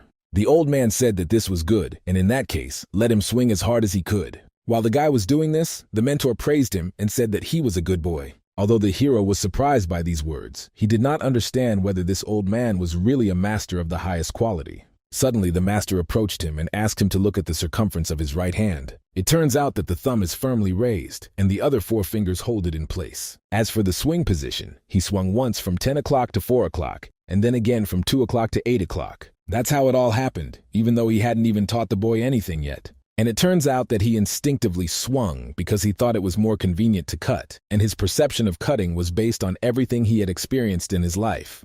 That's why it's necessary for him to simply put his life into this swing. Then he asked to be allowed to ask one question. If he added force and speed to the cut he had just made, would it become more powerful or not? Ju immediately thought about it, and the master said that he was making a stupid face. Any cut becomes more powerful if you add your speed, a very simple fact that will never change, even if the end of the world comes. After thinking about it for a bit, the guy really understood everything. The teacher wants him to create his own cut and then add strength to it as well as speed. The master, looking at him in turn, stated that it seemed he was beginning to understand everything. In that case, does he now know what will happen if he repeats the cut 1,000,000 times and reaches its peak? Taking the weapon in his hands, he asked to watch carefully, because this is exactly the fencing that he and this skeleton will learn. The guy began to watch carefully, expecting the most powerful fencing technique. The old man, in turn, using the weapon in his hand, began to swing it in different directions. He didn't say anything, as if he were trying to fight the air. And when he finished showing his art, he declared that there was no theory. The student simply needs to make his cut stronger. If he does this, everyone will end up using his cut as a base. Dong-hoon understood everything. There was nothing wrong with his posture being awkward. Who cares if he swings his sword differently? It's his sword, and he can swing it however he likes. And then, after just a short period of time, the system reported that he had acquired the cutting skill and that this skill had potential for further development.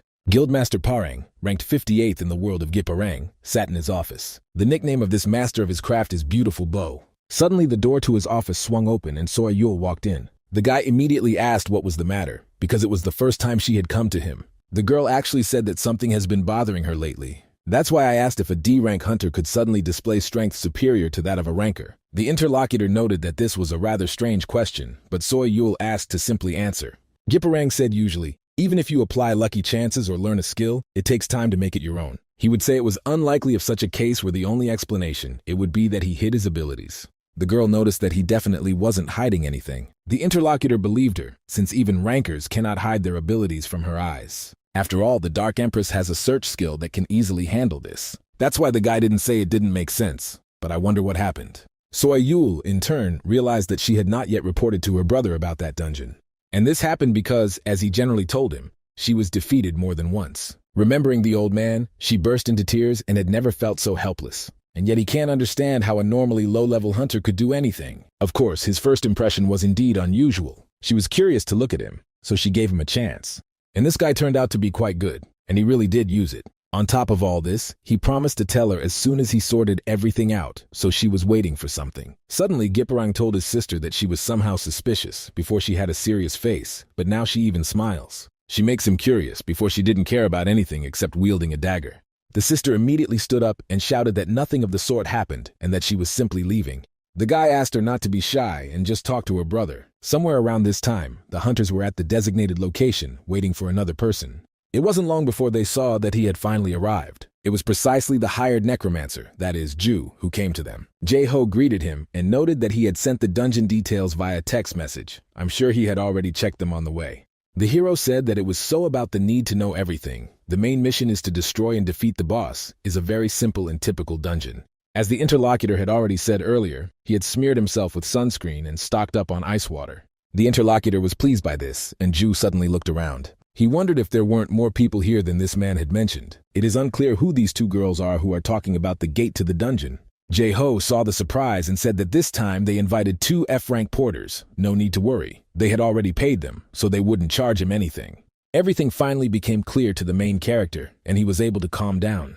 He thought that in order to pick up the ore and objects that had been torn out into the dungeon, they must have porters. It turns out that this is a low-ranked dungeon, so I'm sure everything will be fine. After all, his skeleton can defeat an orc, a D-rank supreme being, in the blink of an eye. Soon the hunting party he was a part of entered the dungeon. The people were met by a desert, and the system reported the departure of the dungeon. The boy was told that he would be exposed to a harsh environment and all of his stats would drop by 10%. The members of the flight began to discuss here more heatedly than expected, and we will have to think of it as a sauna. Ju looked at the others and didn't understand if it was really that difficult. He remembers training with the old man and understood that all of this was bearable for him. It's literally child's play, especially compared to the hellish massage he gets from the teacher. And so he used the power of his necromancy, summoning the awakened skeletons. The squad immediately came into being, and everyone lined up in one line. The hunters present immediately paid attention to him because it interested them. One of the guys said, "Mr. Necromancer, it seems they are stronger than last time." Jae-ho asked them not to relax and concentrate. The types of monsters here are scorpions, as well as snakes. He asked the hunters not to be afraid, because these were only low-ranking monsters. They just need to watch them carefully. Also let them choose what they are told and convey what they are also told. To this, the porters responded positively. Soon the detachment set off, and after a short period of time they did not understand how much longer they had left to go. Suddenly the squad's lyricist raised his hand and ordered everyone to stop. The hunter asked what happened, because there was nothing here. And suddenly they all heard some strange sound coming from underground. It turned out that it was produced by sand monsters that appeared very soon. The leader of the squad did not lose his composure, and grabbing his dagger, rushed into the attack. He shouted, and everyone quickly gathered together and stood in battle formation, and then got ready. The squad did this immediately, and said that everyone was in a fighting stance. The main character, in turn, was a little to the side, and saw that these were desert scorpions of the middle rank. They seemed to be as strong as the orc he encountered at the training ground. He then turned to his magical skeleton and asked it to use the air shield on it. And when this happened to his necromancer squad, he shouted to destroy them. At the same time, I realized that I had ensured my own safety. The first thing that came into play, as expected, was the skeleton tank. The system reported that he was using a low-level ARG skill. The desert scorpions, in turn, immediately concentrated on the fighting squad of skeletons. Kostian the swordsman immediately struck the creature's armor with his weapon. But unfortunately, it was not possible to penetrate it with the first blow. Dong-hun realized that even though he couldn't break through their defense, the attack still worked, so he shouted for them to continue. "If I do that, it will collapse." And a few moments later, arrows were already flying at the sand monsters, and the rest of the squad rushed to attack. The main character only watched from the sidelines, but he understood that everything was going more smoothly than he expected. Suddenly, Jae-ho came up and told the necromancer that his skeletons were amazing. It looked like they were lucky with this chance meeting. The guy noted that it was just a trifle. He was able to do it because he dealt with the largest group. The leader smiled and asked him not to be modest. Did chance encounters improve a person? Ju only thanked them for treating him favorably. But he understood that he was still alarmed by what is often called a chance meeting. In addition to everything, another equally significant fact confuses me. That all the hunters that are in this squad are very strong. He feels that they didn't need to take an E-rank hunter as a mercenary. On top of all this, they all know very well that it was he who received the reward from the advanced dungeon. But because of the non-disclosure contract with Parang, they cannot speak openly or ask him about it. These people have only one way to answer their questions, and that is to research even the potion. There are no surveillance cameras, and there will be no traces left. In addition to all this, everyone knows that accidents often happen in such dungeons. The guy understood perfectly well that he had to be careful, because now it was only a suspicion. The leader of the squad liked everything, and he was planning something. After a short period of time, the detachment reached some ruins. The system reported that this is the ancient king of the scorpions of the desert. In order to answer the ancient king of the scorpions, a sacrifice must be made. And for this, 2 offerings must be placed in special places on the altar. It turns out that the victims must be living hunters of F rank or higher. After reading such information, the hero was very surprised, because nothing was said about this. One of the hunters smiled at that moment and remarked that all this was strange. He didn't understand how something like this could have come about, and how they could have found the offering in the middle of the desert. And the other guy started to smile slyly. The porter realized that the situation was bad enough and asked the group leader what it all meant. Jae-ho didn't understand, didn't they hear? 2 offerings were required, 2 living hunters who were F rank or higher. Therefore, it is not clear why they are frozen and standing here. Let them rise. The porter did not understand whether they had gone mad, but the leader replied that if it was more convenient for them to think that way, then they should not be shy. One of the girls asked why this was so, why they were doing this to them. Could it be that they originally intended to sacrifice them? The leader immediately smiled.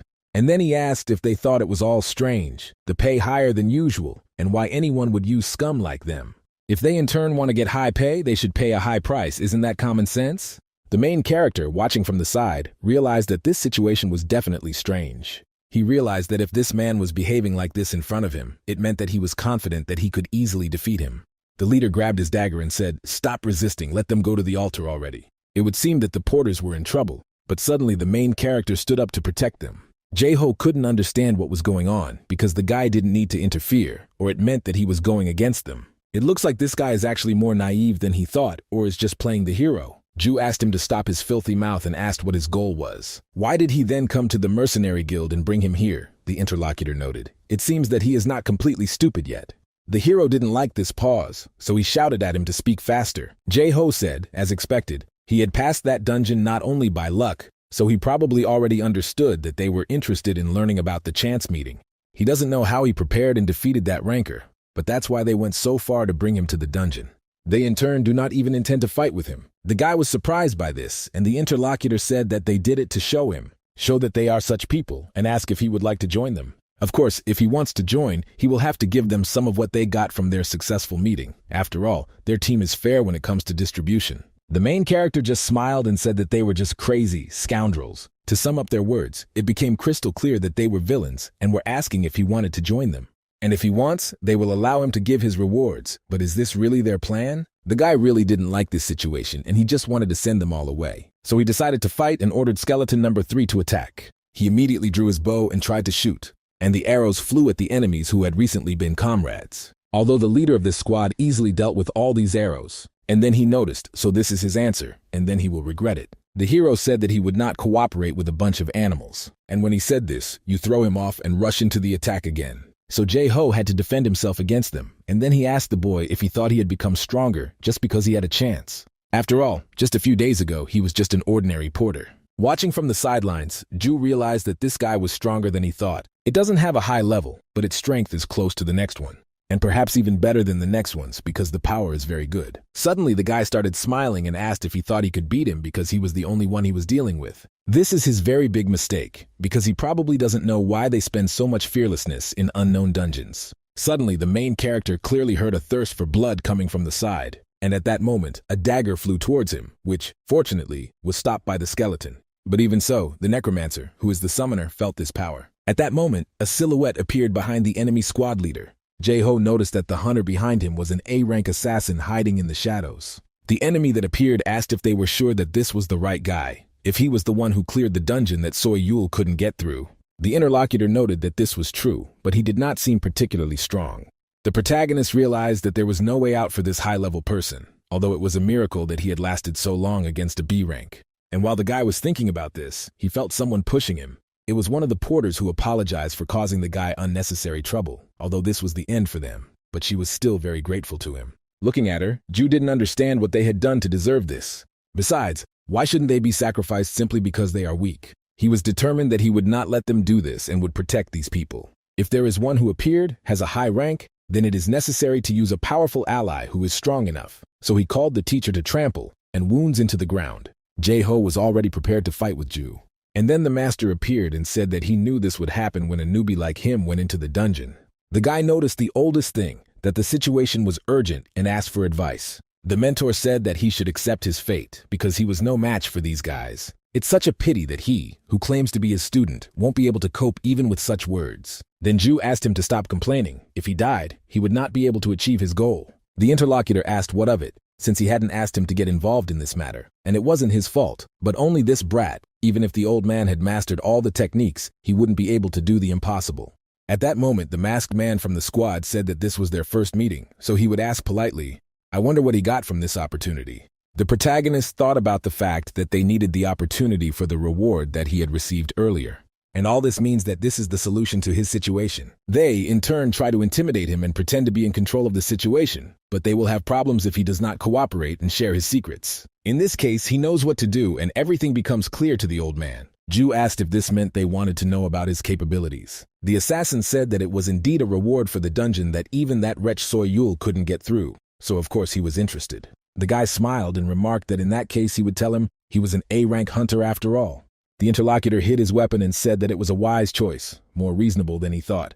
The hero continued to say that everything was not so simple. He would not tell until he allowed him to fight this devil and the traitors. From this very moment, disappointment and resentment in his heart will not allow him to speak. That's why he asked if he liked the deal. The high-level hunter, of course, didn't like this. The protagonist, in turn, asked to understand that he has some kind of mental disorder. No matter how dangerous the situation is, he cannot stand it when his pride finishes. The assassin asked him in surprise what he was planning. The guy said that he doesn't think anything like that. He knows that you can't escape from him. Even if he had something in mind, he would never be able to deceive the eyes of a high-level hunter. The other person stated that he was indeed right. Jae-ho asked why his brother was hesitating. Was he really seriously going to listen to this nonsense? The protagonist continued to say that he knew perfectly well that he would soon die. Who would have thought that he could survive if there was a killer from the hidden shadows right in front of him? But even if he dies, I will let these scoundrels go unharmed. So he asked to let him do this, and if he cannot accept this deal, let him just kill. But either he must end his life right now. The assassin immediately asked him to wait a minute. He said he would give him exactly 30 minutes, but if he tried to do something stupid, everything would be bad. In that case, he will make sure that he lives forever in torment, unable to die. And he asked quite sternly whether the guy understood or not. Ju, in turn, immediately stated that he understood everything. And Jae-ho was very angry about the situation that was developing. He wondered if this low-level necromancer really thought he could defeat him. In response to this, the hero stated that they would not know until they tried to do it. Suddenly, the master turned to him and remarked that now that everything was over, he would intervene as he had promised, this time replacing today's training with practical guidance in real time. Then he asked what the guy should do to resist this killer. Ju answered him that he probably needed to conserve his strength as much as possible. The mentor said that this is correct, minimum effort for maximum effect, and also asked to be allowed to teach him the strategy of using the enemy's strength against himself. The boy thanked the elder and asked him to fight them with him. And so, after a short period of time, the battle of the enemy squad of skeletons began. The skeletons interacted with each other, delivering certain types of strategic blows. Because of these actions, the hunters even had to retreat because the attacks were sudden. Backing down once again, Jae-ho got angry and called the guy a scoundrel. At the same time, the skeleton wizard used the first-level fireball skill. And again, the enemy squad had to retreat because it was fire, although they could not understand since when skeletons throw fireballs. While people were running away, the skeletons rushed after him, not leaving him for a second. Therefore, the former leader of the squad had to fight the swordsman again. And this time, one of his blades was destroyed, which naturally the guy didn't like because he realized that the situation was bad. While I was thinking about this, I received a kick from a skeleton right in the chest. The assassin, watching this fight from the side, realized that the skeletons were simply flawless, and their movements too.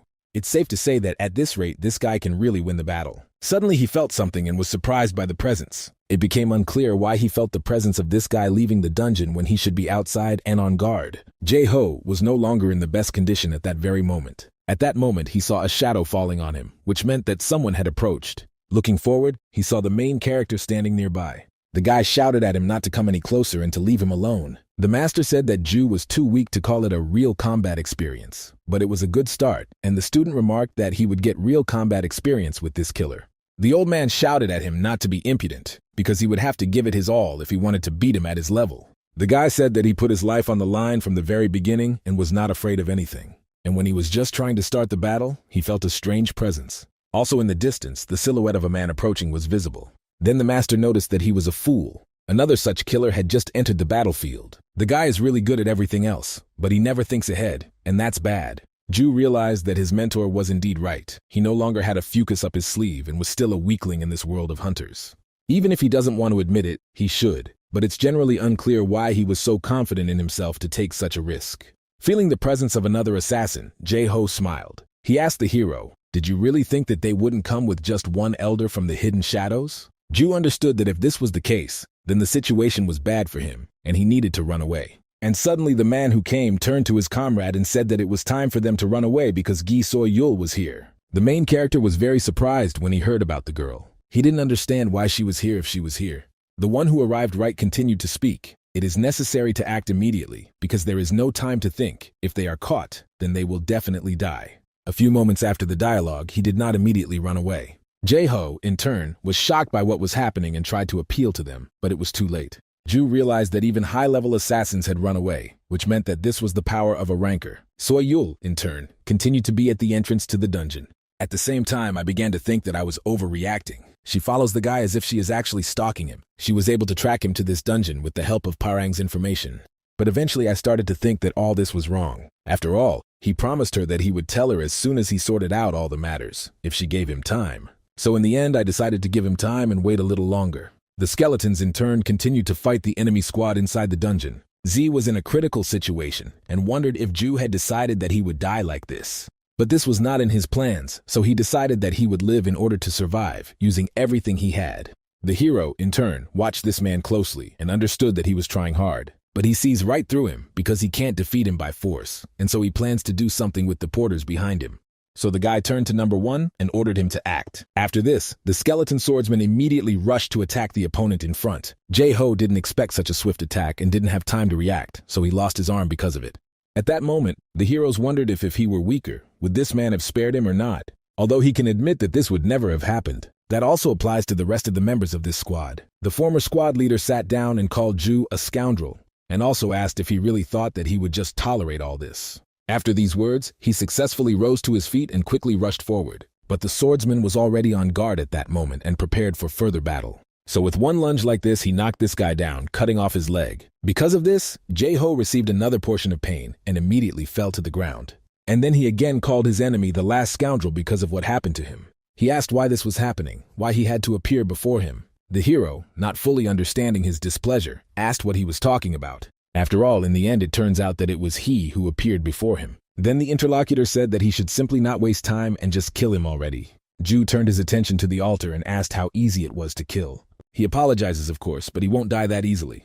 The enemy grabbed his remaining limbs and simply asked to kill him. But literally a moment later, a skeleton grabbed her limb. Then he lifted it up, and the man asked what he was doing. Naturally, the undead did not answer him and only dragged him somewhere. It turned out that he had to go as a sacrifice to the altar, where he was thrown. The protagonist said that they needed to sacrifice 2 living hunters to open the boss room. While the former squad leader was angry, the system reported that the sacrifices had been made and the conditions were now being checked. At that moment, Ju thought that if this hadn't happened, he would have simply left this dungeon without clearing it. But it still turns out that this is a completely different story. Now he gives everything that he receives in return from people. He responds to the kindness that is given to him in kindness. And he takes revenge for insults with his own strength if someone tries to take his life. And in that case, he will take their lives. Finally, in the system window, it was said that the conditions were met and the 9th seal was removed. The hero said goodbye to the fat ones he brought and thought that if there is a next life, then let them live well. On top of all this, he became quite curious as to why Gi Soyul wasn't here yet. The shadow ghosts had long since fled, fearing her appearance. If it weren't for her, everything could have gone completely wrong and the boy would have had to fight 2 A-rank hunters. And he, in turn, could have ended up on the altar instead of those he sent. While I was not thinking about it, I began to hear some strange sound, which literally indicated that the door was opening. The system then reported that the ancient Scorpion King had been released. His rage, suppressed for centuries, breaks out in the heavens. It was also reported that the awakened skeletons were suppressed by the presence of a powerful creature, and all stats were reduced by 20 points. Ju immediately became wary and realized that this was now making him nervous. One of the porters then turned to him and asked if everything would be okay. The necromancer smiled, declaring that he knew nothing, but he could say for sure that it was better than fighting with shadow ghosts. His interlocutors noted that this was most likely true. The hero was finally able to calm down and decided that he simply had to do what he had been training while lying down. The master, who was nearby, asked if he was sure he could deal with these creatures without the need for his own insignificant creation. Indeed, if a student cannot cope with something like this, then it is better to just die. The guy asked him not to joke with such a serious face. To which the old man said that he had no intention of doing this and that he should not forget to call him tomorrow. Ju tried to stop him, but it was too late because the time of the skill to teach all techniques had ended. This made me a little confused because I didn't expect everything to happen so quickly. After a few moments, a sound began to be heard, indicating the presence of the boss. And indeed, the ancient scorpion, which was very furious, burst out. The guy realized that in the end, he would have to confront this creature alone and let it attack. After a moment, he realized that the fight would not be so easy. and the skeletons immediately stood in fighting stances, awaiting battle. This happened because the Scorpio that was in front of them suddenly disappeared. Ju immediately began to hope that the attack would not come from underground. But to be on the safe side, I asked the wizard skeleton for protection, and he used an air shield.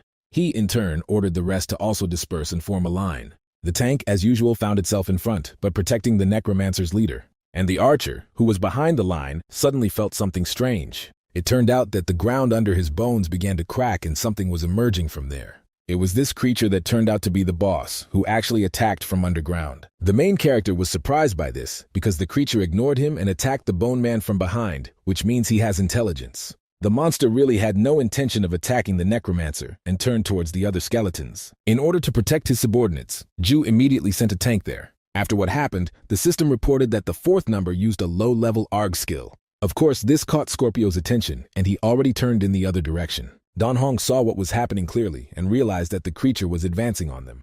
As a result of these actions, the tank had to use a skill called low-level block. The necromancer was glad that he had successfully blocked him, and now the guy had a chance. So he immediately turned around and looked at the wizard.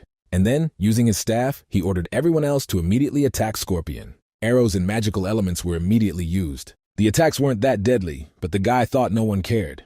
However, he can say with certainty that no one will be strong against a whole group. While he was rejoicing and thinking that everything would be fine, the Scorpion suddenly turned quickly and threw back the attackers. At that time, the skeletons had to retreat a little in order to regroup. Ju figured out the fact. Although it was quite difficult, it was quite effective. Looking at the boss's condition, he is definitely taking some pretty good damage. That's why he told his subordinates not to worry if they die, just let them continue attacking. It soon became clear that the guy had only 50 energy points left. But that's good. As long as he has the energy to summon his skeleton, it's practically invincible. The swordsman fighting in the negotiations was destroyed by that same Scorpion. The main character, in turn, immediately used the summoning, and he soon found himself on the battlefield in good health. Scorpio was the one who was confused, because he did not expect that they would be reborn. The skeletons, in turn, without fear and with renewed strength, attacked him again. The ancient monster, seeing what was happening, immediately prepared to fight them. He tried to defend himself with his tail, but it was cut off by the swordsman. Seeing what was happening, the others immediately rushed to help and attacked again. The Scorpion's body, which consisted of multiple layers of protection, was damaged. The main character who saw this was a little surprised, but realized that it was good. And the system congratulated him on having defeated the Scorpion King in the desert, and he was happy. Although he understands perfectly well that it was quite difficult, since there were only 10 energy points left. If his enemy had been even a little stronger, he would have definitely lost. The system reported that the spearman's strength was also increased by 1 month, and their skills were also increased by 1. Ju was happy that the skeleton's skill and stats were increased as expected for a C-rank boss. Then the system reported that he had found the poison gland of an ancient king, the desert scorpions, and asked if he would take it. The hero naturally agreed and accepted this reward, for which he received the item. A poisonous gland immediately appeared in his hand and glowed in a normal color. The guy wondered what it was. Was it just an ingredient? The description said it was the essence of the poison, the king, which was hidden in the tail of an ancient desert scorpion. It contains about 20 kinds of highly toxic poisons, several effects, with which he can use it as an ingredient to craft equipment and use it as an ingredient for skills. The moment the skeleton didn't read this command, he began to address it. It turned out that skeleton number 3 reacts to the poison gland of the ancient king of the desert, scorpions. And then a congratulation about the hidden conditions appeared. It talked about making a poison arrow. In order to get the poison arrow skills, a certain amount of luck is needed. It is also necessary to obtain a poisonous ingredient of D rank or higher. The guy was surprised that the skill could be opened even in this way. He finally understood why the Dark Lord always talked about dungeons. The system suddenly asked if he was going to learn this skill. After Ju happily agreed, Kostian's status was updated 3 times and he learned the poison arrow skill. It also turned out that there were congratulations that he had passed the stage in the ancient Scorpion King and received a reward for this passage. Then a bright light appeared, signaling the exit from the dungeon. The porters at that moment were very happy that they were saved and actually survived, and also thanked the necromancer. Saying that they would never forget this, the hero stated that they considered this a good lesson and would not go anywhere in the future just because they were offered big money. And very soon they said goodbye to each other and went their separate ways. When this happened, Ju thought that he needed to check the rewards, and in the end, he received a B-rank ancient desert trace item. Then the guy was a little surprised and suddenly noticed a key that appeared in his hand. But the question immediately arose about why it was there. The description said that it was a key that opened secrets, hidden relics. He can open the ancient desert dungeon and is also linked to the hunter Ju Dong-hoon. The hero wondered if this was some kind of linked dungeon or something. He, in turn, would very much like for at least someone to explain all this.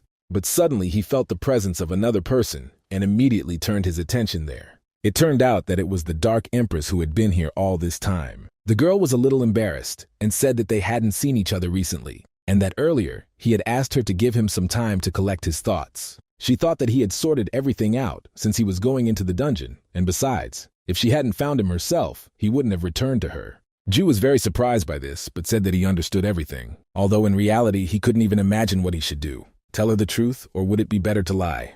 Looking at the blade that was on the Japanese man, he immediately wondered what would happen if she caught him in a lie. So it's probably better to tell her the truth, and it will definitely be better that way. On top of all this, he is a novice hunter who knows nothing about this world. If he can use this as an opportunity to establish a connection with a ranker, then he should take it. Then, having collected his thoughts, he said that she wanted to know how he got through that dungeon, and what reward he received for it. If that's the case, then yes, he's really going to tell her all this. But even so, he, in turn, has one condition. Soyul was a little surprised, unexpected that any conditions would appear. Dong-hoon said that first of all, he needs her to protect him while he develops. This surprised his interlocutor even more, and so she asked again whether he really owed anyone anything.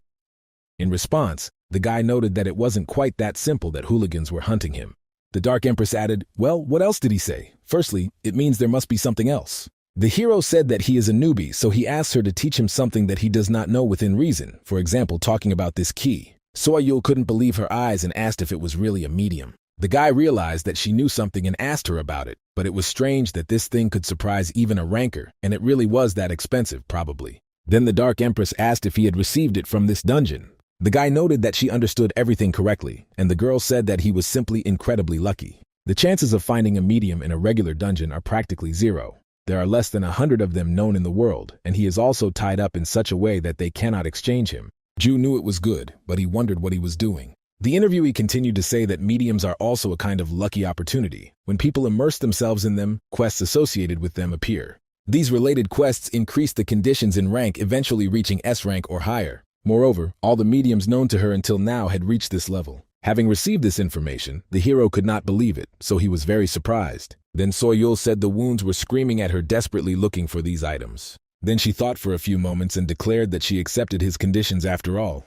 But even despite this, she added that she also has her own condition. After some time, she and Ju arrived at some place. It turned out that this was the place where he lived, and she asked in surprise if this was really it. Don-Hu said that it probably looked pretty shabby, although he also said that there was no need to follow it here. Soyul said that this was not necessary because a promise is a promise. After looking around a bit, she said that there were no tracking devices or skills in his circle of buildings. There were no hunters above the rank of D, so she could say with confidence that he was safe. The main character asked if she had already managed to check all of this. The girl noted that she had confirmed his place of residence, but for now, she would remain on the roof. That's why he should let her know when he's going to training tomorrow. Ju agreed to this and remembered how the deal went. The huntress asked him to let her watch his training. The necromancer didn't understand why she needed this, but she said that she had been watching his energy since he cleared out the old man's dungeon.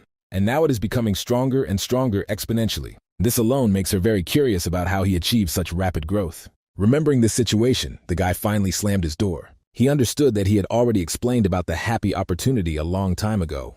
We are talking about that same old man and also what kind of training he undergoes. Although even in spite of everything, there is only one problem left. And he talks about shadow ghosts, and it will be bad if they continue to threaten him, although he intends to return to them as much as he will receive in return. While he was thinking about this and lost concentration, he suddenly felt that someone hit him.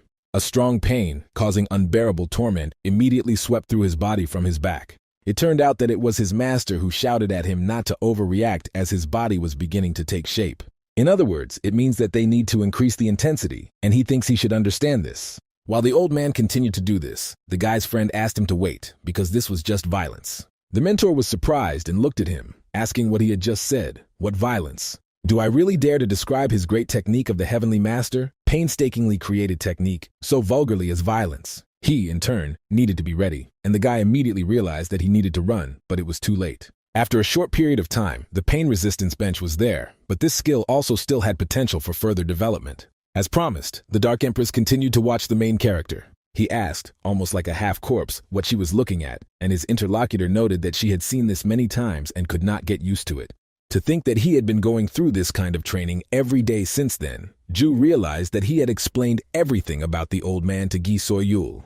It is absolutely clear that she, in turn, does not see him and cannot repeat after him. While Dong-hoon was thinking about this, the mentor shouted at him to get up since they still had 30 minutes. The student stood up with difficulty and said that he knew he shouldn't lie down when his level was so low and would get up right away. It turns out that yesterday Kostyan 2 trained and today it is the turn of the third number. Still, his skeletons are getting stronger every day. The only problem is that the stronger they become, the more he has to learn and train. The status window has appeared quite a lot, the skills of which he can use. His subordinates from the first number have the skill of tearing, piercing, and also shooting. The tank has a defense skill, and the guy has learned all of their skills except the wizard skill, which is a mage. After all, in order to learn his skill, he needs to learn how to use ki. While Ju was thinking about this, the old man continued to draw what kind of circle that was. Pointing to it, the mentor told the boy to sit in this circle and sit cross-legged. The student asked if he would just have to sit there, and was told to recite the formula for the great blue heart technique that he had taught him last time. But let him not pronounce it in her mindlessly, because he needs to concentrate. Let him feel how the formless energy moves. Naturally, the main character immediately started doing this. While reading the formula, he heard various sounds and continued to pronounce it quietly. The voices coming from outside said that he did not think that it was you with mentally, because breathing is the most important step in this technique, the old man said. It will be bad if he cannot exist, chi, while he teaches these skeletons the basics. In this case, there is no choice, and he will simply consider him a mediocrity and increase training.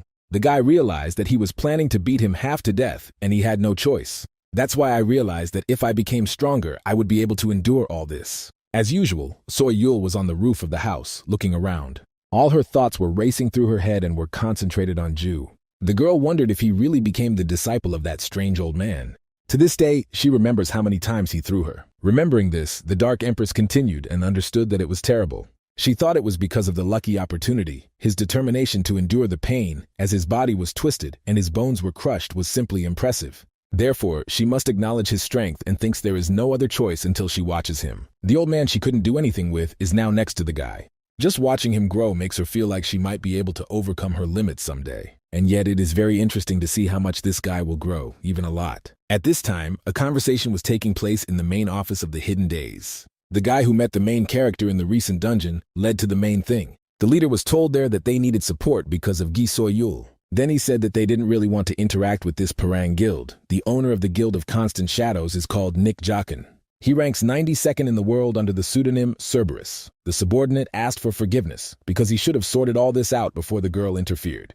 The leader stated that this was indeed an opportunity that would allow him to hold the rankers in one hand. The interlocutor confirmed this, considering that it was not an ordinary woman who was showing interest. Nick added that it was quite tempting, and he had to admit it. After all the words were said, he immediately snapped his fingers. Then a girl appeared with a dark aura, asking if he called her. The man asked about the work schedule of the permanent shadows, and was told that they were fully booked for the coming months. The boss was a little confused by this, and then asked what rank Ju currently held. The ward immediately informed him that the one he was talking about was of low rank. Nick said it meant he still had quite a long way to go. That's good enough. Let them then clarify his schedule in a month, and he himself will come to look at it. This guy they're talking about interests him quite a bit. The hero, in turn, did not stop training and continued to do so. The Dark Empress continued to watch them, and again could not get used to it. Finally, Ju finished his approach and fell down, literally exhausted. Seeing this, Gi Soyul immediately turned to him. The hero asked what she wanted, and the girl came closer, after which she immediately said that she had to tell him something. Don Juan was interested in this, so he even stood up. The Dark Empress continued to say that she promised to protect him from any ambush until he became stronger. Then the hero noted that this was indeed the case, but he did not think that she would watch him 24 hours a day. The interlocutor did not understand how she could protect him if she did not constantly monitor him. Then Ju noted that she was a tanker, and she had a dungeon to go through and things to do. The girl added, "That's why she's talking about it now. She's been looking after him for several weeks now, even though she's been neglecting the guild's affairs. But there are things she needs to do." So she pointed her finger and said that he had two options to choose from. Speaking of the first, he follows her for 6 hours, or second, he uses the medium key he received after completing the dungeon. The guy finally remembered him and was even a little happy. After which I tried to call him, and a trace of an ancient desert appeared. It also showed some of its effects in that it can open a medium. Soyul said mediums, loyal items, and that means it will be a solo dungeon. It might be safer to be inside the dungeon than with her. The hero said this will be a B-rank dungeon. Won't it be more dangerous inside? The girl immediately smiled because of this and said that it was not quite so. He might not notice how much he had grown. This will be just such a good opportunity to test your strength. From what she sees, he should be able to get through it. Ju felt a little embarrassed by these words, because he understood that he had just been praised by a ranker. As an abnormal necromancer, no one recognized him as an E-rank mercenary. That's why he can't believe that he received someone's confession. Taking the medium in his hands, he remarked that this was indeed a good idea and he would choose the second option. So Ayul stated that she knew about it and wondered if he would go now, the guy noted. And why doubt, because he had finished his morning training anyway. Then the interlocutor asked to pour her energy into the key to activate it, and a dungeon would appear. The main character listened carefully to what she said and understood what needed to be done. Therefore, when I fulfilled this key, I began to be illuminated, and the system asked him if he wanted to activate the ancient desert trail. It is also said that he can still open this dungeon, and it is a solo one. Since Ju had decided to leave him, he did not doubt it, and only told his interlocutor that he would return soon. The Dark Empress said nothing to this, but only smiled, because she hoped that he would pass it with ease. The main character, in turn, was already expecting to end up in a dungeon. A few moments later, when the light finally dimmed, he appeared in the right place. The only thing that surprised him was that there was a pyramid right in front of him, and information appeared in the system window that he had entered an ancient desert and discovered a pyramid. Naturally, the first thing the guy did upon arrival was use his staff, and of course he summoned his own skeletons to make the fight easier. In addition to all this, he understood perfectly well that there was no need to rush, because if you think logically, the dungeon should be inside the pyramid. It was for this reason that he ordered the skeletons to remain in formation and follow him. They obeyed him, and the guy understood perfectly well that as D ranks they were too weak for this dungeon. This is precisely why we must fight as if we were weak. Approaching the entrance door to the pyramid, he opened it. Unfortunately for the guy, there was nothing visible inside at all. At the same time, he was glad that the door gave in so easily and opened because it was simple. When Ju entered, the system reported that a connection had been discovered between the dungeon and the hunter profession. It was then said that the dungeon was transforming and he could not exit it. The protagonist immediately became wary of this, and the door they had literally just entered was sealed. And when this happened, a strong surge of energy immediately rushed throughout the room. It was so powerful that all the skeletons, as well as the guy, were thrown aside. After a short period of time, the guy began to slowly rise. He said he walked in so confidently to find himself in such a situation. Then he turned to skeleton number 3, and he finally answered him. The guy was pleased with the fact that his skeletons were next to him. First, he was going to scout out the situation. And so the archer used the safe vision skill and sent the arrow forward. From what I saw, it became crystal clear that there was an open space at the end. But even so, the question immediately arose whether this was the right path, although the hero has no choice but to move forward. And suddenly, right ahead, there was some kind of bright flash that blinded me very much. The system immediately announced that the guy had discovered the Solar Spear's resentment stage. In the depths of the pyramid lies the warrior and absolute ruler of the ancient desert empire, the Solar Spear. You need to break through the obstacles and get to it. Dong Hong saw many skeletons with spears right in front of him and didn't understand what the hell they were. One day, it was raining heavily on the streets of one of the settlements in the desert. There was also a boy there who didn't quite look like ordinary people. And this was connected with the fact that he had wings, which he waved like a bird. Naturally, the people who saw this shouted that he was a monster. He is a dirty, worthless creature. It is unclear how a half-breed can think that he can fit into their school, so let him just die. That's how some people tried to cut off his hands as soon as he was born. And some in turn tried to cut off the ankle amount. But in the end, it turned out that someone took his eyes. And then some man, who had a weapon in his hands, attacked him. But the boy, despite all his problems, fought very well and repelled his attack, after which he immediately killed the man who tried to kill him. All this happened, of course, with the other people who attacked him. The guy thought that if everyone tried to take what belonged to him, then he, in turn, would take what belonged to them. Returning to the real hero, he continued to look at the skeleton of what was right in front of him. Of course, he understood perfectly well that the situation was bad, and the system was talking about caution, because 100 ancient D-rank spearmen skeletons are approaching. Before the battle began, Ju ordered the skeleton tank to block from the front, and I thought that it was dangerous to stay in the open, and I needed to lure them into the corridor where they had a chance. After all, only a limited number of enemies can enter it, and he and his subordinates will hold on and destroy several at a time. Thus, many skeletons continued to advance in the hope of defeating the enemies. But the tank, along with the others, still tried to hold them back. Well, naturally, they attacked them with short attacks in order to destroy them one by one. This was done by the front line with spears and also a sword in their hands. The main character immediately thought that while everyone was eating, everything was fine. But despite this, Kostian 4's endurance will sooner or later reach its limit. So Dong Hong shouted at them that they should defend themselves thoughtlessly and retreat slowly. The skeletons obeyed the order, indicating this with the clicking of their bones. An archer also joined the battle, easily destroying enemies with his arrows. The guy was glad that they would defeat them one by one and set their sights on the next target. But while he was thinking about this, he didn't see several spears flying in his direction. He needed to defend himself right now, and due to his training, he grabbed the spear with ease, after which his swordsman immediately destroyed the one who attacked him. The skeleton wizard also had no intention of staying on the sidelines of the battle and had already prepared himself. A magical fireball immediately appeared in the sky, and the system reported that he had used it. Having accumulated enough energy, the wizard brought out this ball and hit many targets. The enemies in the limited area were destroyed, although there were still quite a few left. They did not look at the sacrifice of their fellows and simply continued on their way forward. And there were actually a huge number of them there. Seeing what was happening, the main character realized that this was definitely not enough. But he certainly wasn't going to despair and mentally thought that these scoundrels would come. But the enemies were not against it, because they had to defeat those who came to them. And so the battle continued as it had been before. The skeleton tank blocked the damage, but at a certain point his stamina was truly exhausted, and he could not stand it any longer and was destroyed. So the main character, seeing this immediately, used the power of his necromancy. Of course, he summoned a skeleton tank and spent 10 energy points. The enemies who had literally just destroyed him were even a little shocked. Dong-hoon thought about just picking up a new spear if this one broke and continuing to stab it into his enemies. With his own method and his own position, he will continue to do so. Therefore, the guy did not stop and now fought with his skeletons on equal terms.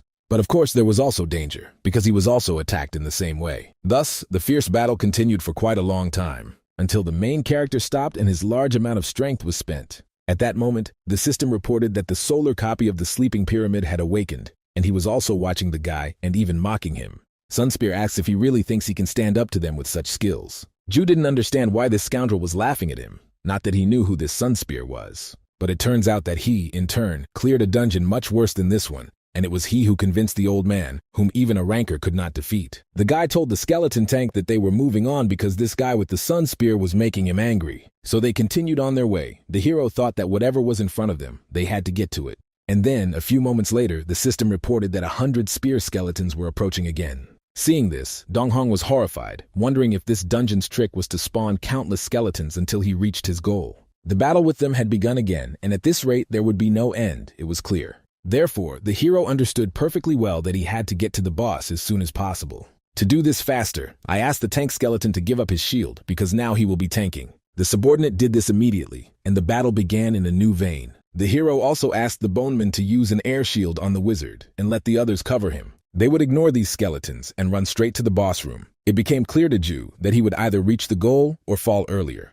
Therefore, by betting on this, I decided that this way the battle would go faster. As Dong-hoon rushed forward, he thought that he had little strength left, and he had to continue fighting them to push back these skeletons. Even if it turns out that he breaks his left hand, he will use his right. The skeletons wielding spears immediately pointed them at his shield, but due to his training, the protagonist successfully threw them off, after which naturally he did not stop and rushed to attack further, using defensive weapons. The system kept telling him to break through the obstacles and get to the solar spear. Ju knew perfectly well that he simply had to get to this creature called the Sun Spear. His skeletons also did not stop and continued to fight. Therefore, with such an insignificant, but at the same time brave detachment, they made their way further and further. As this process progressed, it became increasingly clear that there was very little left. And then one fine moment, a light appeared ahead through the darkness. Dong-hong, after seeing this, fell to the ground because he was already quite exhausted. The system immediately said that the solar spear was grinning. And then his voice was heard, asking how a little man with such a level of skill dared to challenge him. As expected, he was not an insignificant little man, stunning, but surprisingly weak. The hero immediately wondered if he really knew anything about him, since he was only an E-rank hunter. It was at that moment that new skeletons began to appear, and this was bad. The main character became even more angry, because he understood that there was simply no end to this creature.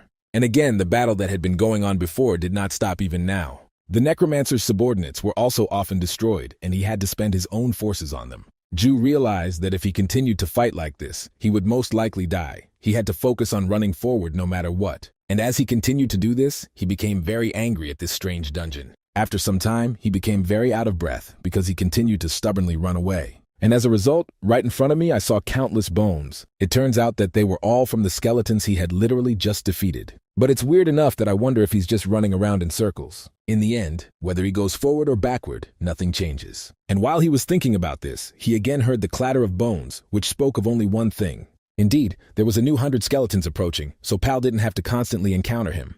He could no longer think rationally and was having fun. thinking about what he should do, fight them, or just give up. The biggest problem at the moment was that he only had 20 energy points left. But if you look at it rationally, there are only 30 skeletons left, which means there is no choice. They must hold out as far as possible, and the hero declared that his subordinates should not let them get close to him. His skeletons immediately obeyed the order and rushed to attack. Ju, in turn, decided that he had to break through while his skeletons fought for him. It turns out that he must gather his strength because there are no dungeons that cannot be cleared. And very soon he found himself on top of that very pile of bones, although it was damn tiring.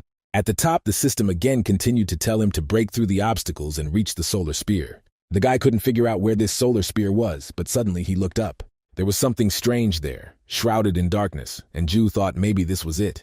And in order to check this, I immediately turned to the skeleton tank. He ordered him to climb up to him and throw him there as hard as he could. Sunspear smiled, asking if he had finally noticed. Let the foolish man go to him if he dares to do so and is not afraid. He in turn will turn him into ashes, calling him an insignificant person. The hero noted that this is good, and they will see who will win. The subordinates threw him with all the strength they had, and Dong Hong flew. From the darkness that formed on the ceiling, several glowing eyes soon appeared. The main character in turn was not at all frightened by this, and he continued on his way forward. And only after a short period of time the system congratulated him on reaching the solar spear. It was also said that the ancient spear-bearing skeletons are currently disappearing. Ju was happy about this because he realized that he wouldn't have to fight them anymore. After which he shouted that he had finally caught this scoundrel, and now they would see what he looked like. But the system turned red and reported that he was being more careful because the solar spear had been summoned. On top of all this, the memory restoration skill was immediately used, and in the near future, the guy will be transferred. Inside the memories of the main characters I saw ancient times. It was right before his eyes that the solar spear appeared, which was still a boy. But this was not the life one could imagine at all, and he killed the man who tried to attack him. The boy said that these were the people who started to mock him, and also those who isolated him, so let them not accuse him of cruelty now. After these memories, some more time flew by, and already now people praised the solar spear, saying that he was a great hero and warrior born in the desert empire. They said that they were going to follow him and asked him to take their poor souls and save them. Hearing this praise, he only smiled and asked if they really wanted salvation.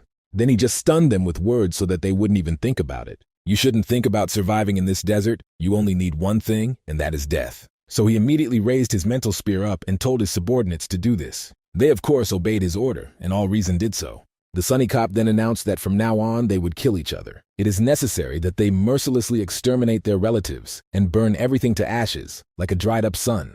While saying these terrible things, he only laughed mercilessly, literally mocking people. At that very moment, the system informed Ju that the memory restoration skill had ended. A bright flash flashed before his eyes again, preventing him from looking forward. But when this bright light began to fade, the face of a guy was visible in front. He had large dark wings and spears in his hands, and apparently was that solar spear. The main character began to look at him closely and saw that he had no eyes. Vague thoughts immediately appeared about whether this dungeon was really B rank.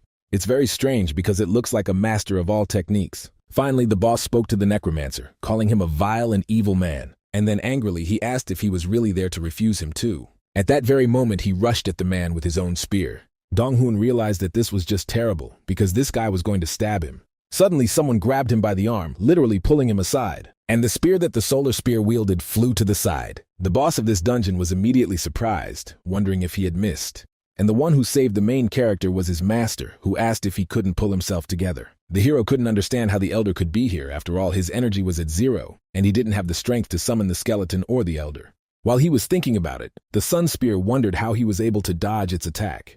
And he asked if this little man really thought that a simple man could resist the technique of his spear, after which he aggressively rushed into the attack, but the master of all techniques blocked it with the help of his shield. The system reported that the old man had used the absolute shield skill at its maximum level. Dong-hun immediately fell to the ground due to the blast wave, causing the master to call him a stupid boy and ask how a student could not distinguish between illusion and reality. The guy couldn't understand what he was talking about and immediately started thinking about it. After which he began to rise, saying that this was not reality. The old man replied that it was all true. This place existed in his mind. While he was unconscious, this guy with the sun spear invaded his mind. He's not someone he can run into yet, so let him step aside for now. The master asked if he was a monster who ruled the world. This is really exciting. His skills with the spear, in turn, are several times stronger than those of a master. The protagonist asked if everything was really that bad. The elder said that he was a fool, because Tanz only talks about his spear skills, and overall he is much weaker than him. To think that the master found his entertainment only after death, it seems that it was not in vain that he chose him as his student. And preparing for battle, he shouted to the solar spear to attack, and the enemy in turn had no intention of stopping and rushed into the attack. In the process, he shouted that a common man had once blocked his path. These same people took his eyes out for no reason and mercilessly took away his freedom. So he's going to make them experience the same pain that he experienced. The hero watched the burning from the side and could not understand what it was because it was something familiar. And suddenly, an interesting thought came to his mind, which he immediately confirmed. If you remember, when he first entered the pyramid, a connection was discovered between this dungeon and the profession of a hunter. We are talking about the dead spears, as well as the stilettos with which the guy was connected. On top of that, these dungeon boss moves are very familiar. Remembering his spearman, the hero thought that it was him. The guy was surprised, and the system reported that the indignation of the solar spear is immeasurable, and its indignation at humanity pierces the heavens. Therefore, it is necessary to smoke the solar spear in order to achieve the true awakening of Bone 2. After understanding this information, Dong-hoon immediately turned to the elder. The old man didn't understand what he was doing, but he had already said that this guy was beyond his strength yet. The student noted that this was probably not the case, since he simply had to do it, and asked to be allowed to figure it out. At that moment, the system informed the guy that the solar bot drew attention to him. Dong-hoon also did not look away and watched. The master asked him what he was going to do, whether he had any way. The student said that this creature was a skeleton he had summoned, that is, his child, but the elder could not defeat it, and it was he who had to do it. The old man was very surprised to hear these words and asked what he meant. The hero understood that this was never really the master's scene. It was his scene from the beginning, so the guy said that it was his mind, so he would deal with it. This will need to be done until all his hatred runs out, and until he breathes out his father and gives up. So plucking up his courage, he immediately set about this forward. Sunspear called him a dirty man, deceitful and vile. He, like all these insignificant people, is simply insignificant. So does he really think in turn that you can understand him? Let him just not make fun of you. He hates people with all his heart, and therefore curses them. Having said these words, he grabbed his spear and rushed forward, shouting that he should die. Ju saw that a swift attack was being prepared for him and he needed to defend himself somehow. That's why he put his own hand in harm's way in the hope of saving himself. But unfortunately for him, he was unable to defend himself, and soon he suffered a huge wound. The solar spear, however, was not going to stop there and continued to strike. The master, in turn, just watched from the sidelines as his student suffered. The boy's exhausted body soon fell to the ground, and it was all covered in blood. At that moment, the pain resistance skill was used, but the hero felt that he was in a lot of pain. Although even having received such serious injuries that could have been fatal, he was still fine. So he immediately stood up and wanted this guy in front of him to give his all to him. The spear in his hands at that moment began to glow with yellow light. Ju, leaning on it, was even able to rise to his feet, although his body was torn apart by the spear. But he rose because he wanted the solar spear to release all its anger on him. The opponent asked if this man really thought he could bear all his insults. This is simply impossible, even if he could understand it. Such arrogant words made him very angry, and he rushed to attack. The main character, in turn, did not stand still either, but simply began to fight with him. The spears clashed with each other in a furious fight, and then only the sound of iron blows could be heard. In the process, Sunspear said that in this world, there has never been anyone on his side. He is half human, half beast, and a hybrid between a human and an eagle monster.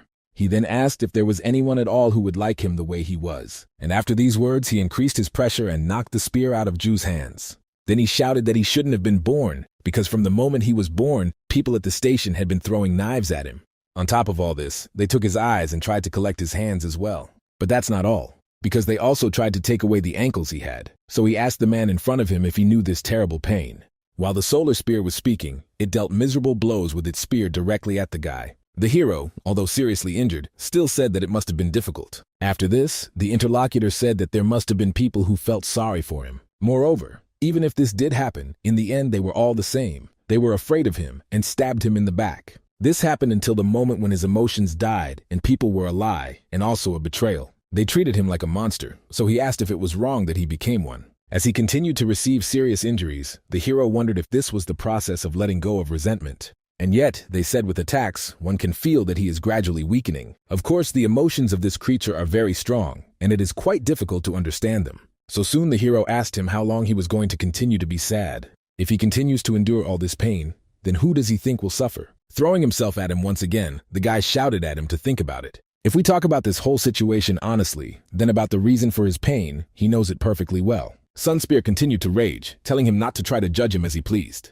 If he says he knows the reason for his pain, then in truth, he admits it. But then he was abandoned, and his emotions simply disappeared. They festered for hundreds of years, leaving scars that will never heal. So it's unclear what this man in front of him is trying to change now. Ju Ho noticed that he was saying that it's true that the past cannot be changed. It is because of this that he offers him to be reborn just for himself. The interlocutor could not have expected such a proposal, so he asked what he meant. The hero noted that he died and became a restless spirit who is still tormented. Those who tormented him are no longer there, and he killed them all.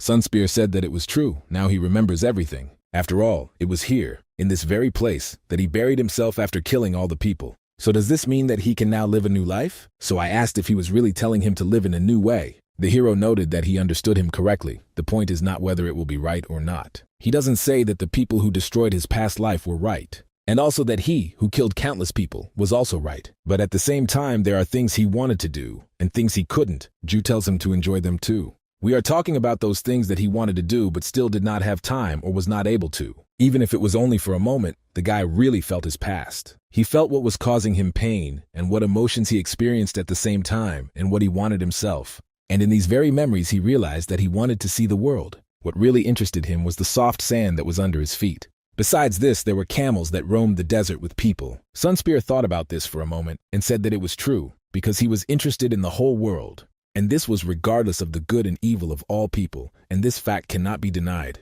The main character asked if all this wasn't enough for him, and his interlocutor asked what he was talking about.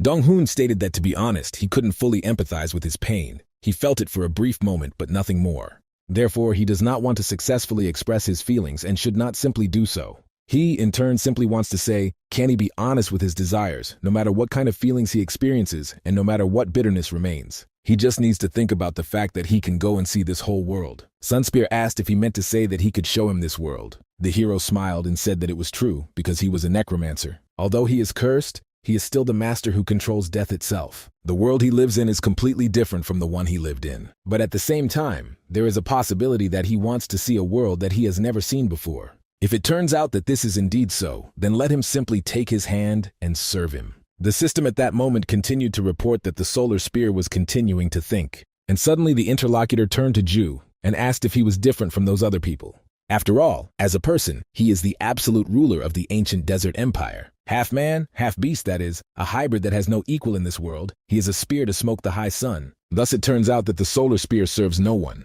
especially if that someone is meant to be a person. That's why he was interested in whether the boy was ready to become his master. Information about a hidden quest appeared in the system window. This is a hidden condition for the stage of the insult of the solar spear. It is necessary to order that he is a true master. After proof, Kostian too will inherit the memories and will of the solar spear. The hero understood perfectly well that nothing could be done, and that meant he had to become a master. So he turned to his interlocutor and asked how he should prove this to him. Sunspear noted that it was very simple. Let him take his attacks and experience the true power of the sun, and not just the remnants of resentment. So the question arises whether he can do it. Ju, without a second thought, said that he should attack at any moment. The interlocutor did not stop, and after hearing this he rushed into the attack. The hero had no intention of retreating and stood his ground until the very end. Until the very moment when the Euro spear approached his head. At that very moment, a bright flash appeared, indicating that something had happened. And when the bright light disappeared, the hero found himself in the desert. Behind him was an old man who reported that everything went as expected for his student. He still managed to successfully resolve this child's grievance. In addition, the system reported that the will resistance skill had been improved, and he had acquired a top-rank will resistance skill. He told his mentor that it was not his abilities that were important to him, in which case, he would gladly fight them again and again. And at the moment when the solar spear was about to attack the guy, his spear stuck into the ground. And that guy said that Ju is really different. That is why he knelt down and said that he wanted to be reborn, calling him his master. And this only meant that this half-human recognized him as his master. The system then informed the hero that he had fulfilled the hidden conditions and cleared the ancient Scorpion King scene in the desert, and that he would receive a reward for this. At this time, a fairly large event was taking place in one of the establishments. Many people were having fun, enjoying the festive atmosphere that reigned in the area. But this was not the case with everyone. Like with Gisoy Yul, she sang alone into the glass of wine she had in her hands and thought that it was very sad here. The girl attended this event at the request of her brother, but it was such a waste of time that it cannot be described in words. I thought I could endure it because it was a chance to interact with the other rankers, but when compared to that old man, everyone here is just a baby. She hoped to finish quickly and leave, but apparently it was not meant to be. Suddenly, her thoughts were interrupted by some guy who noticed that he had been looking for her the whole time. They haven't seen each other for a long time, and he wonders if she remembers him. After this, a conversation broke out between them, and the man asked if she remembered the ranker he had befriended when he went to America last time. He and some other people really wanted to meet Soyul. I wonder if she wants to meet them. By the way, the interlocutor has exclusive whiskey, released in a limited edition. The girl, in turn, did not really want to communicate with him, so she glanced at her watch. In the end, she said that she would only stay until the end of the day, since she had a preliminary meeting. An acquaintance asked if she was really leaving so early, since the party had just begun, but Soyul turned around and thanked him for today. The interlocutor returned with her and looked at her back for some time.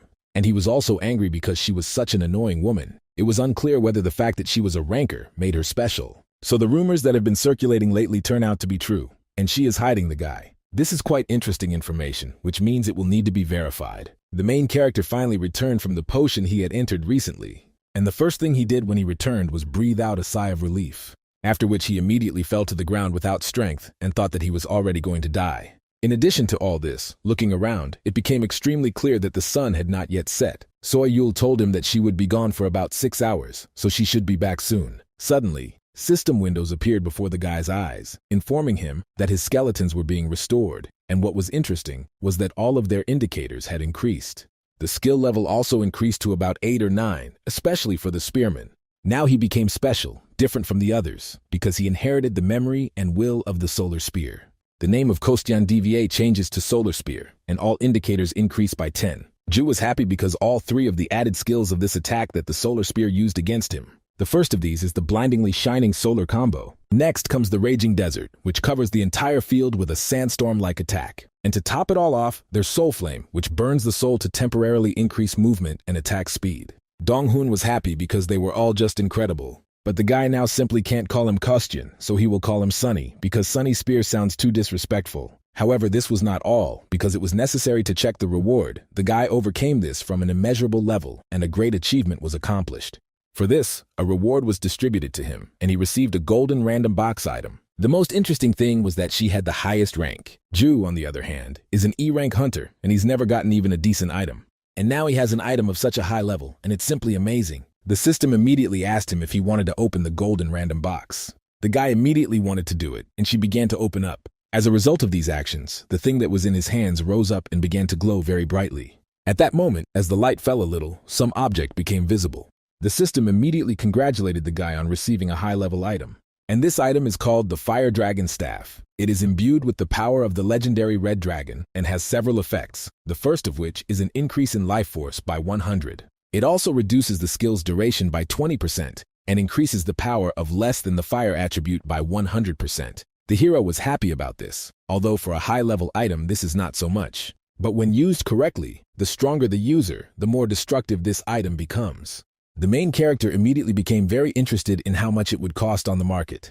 To do this, he opened a special application on his smartphone and posted ads. But the commentators didn't appreciate this request because they thought that an E-rank hunter couldn't have a high-level item. After reading them, Ju got angry enough. And he didn't understand whether he really needed to prove to them that it was true. He photographed this object so that they would believe him. He then posted video evidence attached to the ad. Now people believed him and wrote that this object is simply crazy, but it is strange why it has such characteristics. Some people didn't understand what kind of object this was, because it was clearly an abnormal statistic. What was surprising about all this was the fact that Ju's question appeared at the top of all questions. What was even more surprising was that this issue even made it into the news. The only good thing was that, fortunately, the Hunters Board has good protection, and the guy's personal information should not leak. Well, literally in a few minutes, the guy received a lot of messages, and he didn't understand why there were so many of them. Because of everything that was happening, he quickly decided to forget about selling because he was not yet ready to attract so much attention to himself. Suddenly, it occurred to him that there was no rule that he had to use it.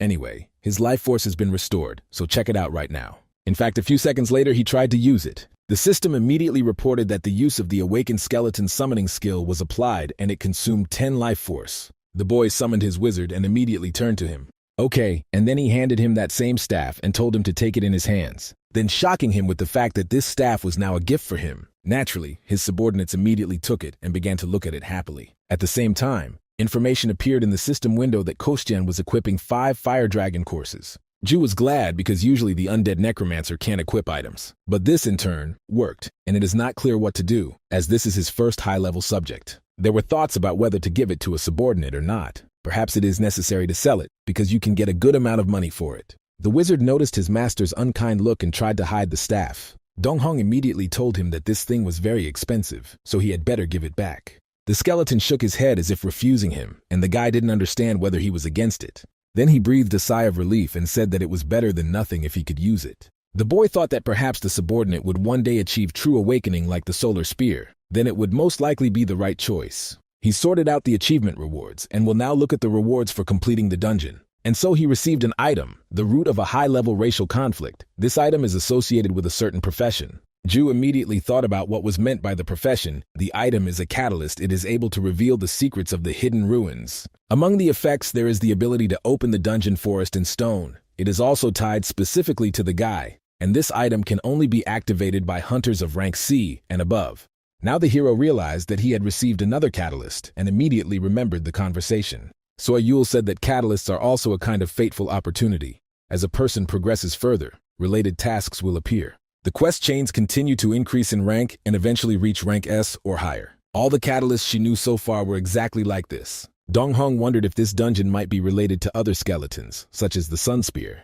What if the 10 skeletons he has are absolute beings from their own worlds? But won't this make the profession too powerful? The guy didn't understand why it seemed to him that the mysterious system would fire only him. Although it soon became abundantly clear that he was thinking too much about all this. That's why his main goal at the moment is to become a ranker. In that case, he should use this system himself. The skeletons that the main character used were better known as skeletons. They are undead creatures that have only bones left in their entire bodies. So it's an undead creature that can't speak and can't do anything except move its bones. But then a spearman appeared after that incident in the dungeon that Ju had recently passed through. Right now he is speaking and calling the guy his master. He was also surprised because he truly could see, which surprised Donghun even more. It is also illogical that a skeleton without nerves and muscles can walk and fight. And then Gisoyul showed up and said that it was really exciting. A skeleton speaking is such a rare sight that other necromancers would be speechless. Ju asked indignantly, "What skeleton?" He asked to be called the Solar Spear, because he is the one and only. Then he asked the girl if she was sure she could stay there. The interlocutor told him not to worry because she would protect him until he became stronger. But he wants to add that this will only go up to A rank. When he is around this rank, he should be able to take care of himself. Joining one of the big guilds will also not be difficult. And with its current growth rate, it won't even take that long. Donghun smiled and said that this couldn't be because he still had a D rank. Then Soyul said, to be honest, she still can't believe it. When they first met, he was about 5 D ranks, like a porter. And now, just looking at this skeleton, or rather the Solar Spear, he is already close to level B. And Donghun himself, it seems, is also improving every day. Ju understood everything and turned to his subordinate. He understood that the growth rate was definitely broken. If this absolute being, once exceeding the whole world, regains its original strength, then it can become even stronger. Therefore, I asked if he needed to personally supervise his training, and my interlocutor noted that everything was correct. He himself could hone his spear technique. Although this fragile body is still unfamiliar in word, so he will try to quickly restore his original strength to help him.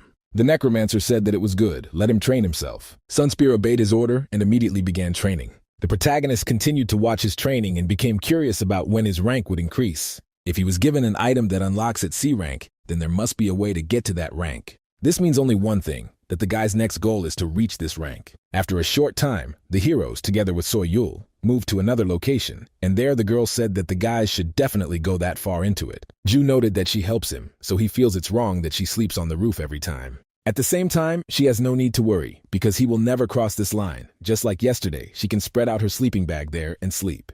The guy also thought that no matter who his guest was, he couldn't give away his mattress, because he believes that comfortable sleep is quite important. The interlocutor noted that he really shouldn't have gone so far for this. The hero didn't understand what she meant by this, because they should have a clear understanding of such things. He thought that he was still considered one of the weaklings in this hunter society. It would be bad if it became known that he had treated her badly, forcing her to sleep on the streets, because in that case her brother will find out, and then it will be hard for him. Gisoyul said that he misunderstood, because she meant separation. The guy immediately became embarrassed by this, asking if this was really true. The girl said that if she had captured everything, there wouldn't even be such a section. After all, his head would have fallen off in an instant. Ju immediately became very wary and did not understand why she was so strict with her. Soy Yul, in turn, continued to smile and said that she meant that it was pointless. Dong-hoon wondered at that moment if she was spending her time with only one thought, to kill someone. And while they were chatting pleasantly with each other at the front door, someone began to knock furiously. This immediately made those inside very wary. The hero could not understand that this was still happening because at such an hour there should be no one there. So he wondered if he needed to open the door. If it was a high-ranking hunter, Soy Yul would have noticed him first. Still, he opened the door and immediately asked who had come. It turned out that it was a tearful girl, and most likely she lives here. She immediately asked if he was by any chance Ju Dong-hoon, but the guy couldn't understand how she knew him. And the interlocutor realized that it was he who began to tearfully beg him to save her brother. Ju was surprised and so asked what she meant. The girl handed him some kind of leaflet and said that it was left in their house. He immediately took her lessons and saw a man who was tied up. Attached to the photo was a note telling Ju Dong-hoon to be sent to Cheongdo near the Han River before 8 in the evening. And if they report this to the association, then the brother will die, and so will he. If someone other than the guy comes, her brother will also die. The hero didn't understand what this was. Rather, it was a group of hidden shadows, because only these scoundrels were capable of such deeds. Gi So-yul came up and said that she had no idea that they would act so openly. The tearful girl, seeing her, was very surprised, because she did not expect to see a rancor here. The Dark Empress said their methods are exactly the same as the Hidden Shadow Group. Since she is staying close to Dong-hoon, it means they resorted to kidnapping. And then she showed her phone and said that on top of that, she just got this message. It said that the second squad was ambushed in the Hellhound dungeon. It looks like this same scoundrel is going to try to handle this as best he can. So don't worry, he's just letting her know if she has time. It would be great if she could help. Then Ju said, the Hellhound is Nick Zakin, known as the master of the group of hidden shadows, the girl noticed. It seems they also contacted Parang, and this is the perfect plan. The hero realized she must be worried, and he couldn't believe they attacked the Parang Guild at all. And yet she stays here, and it is probably because of her promise to him. Based on this, Dong-hoon said that they had no other choice. It would be better for her to go to Parang for now.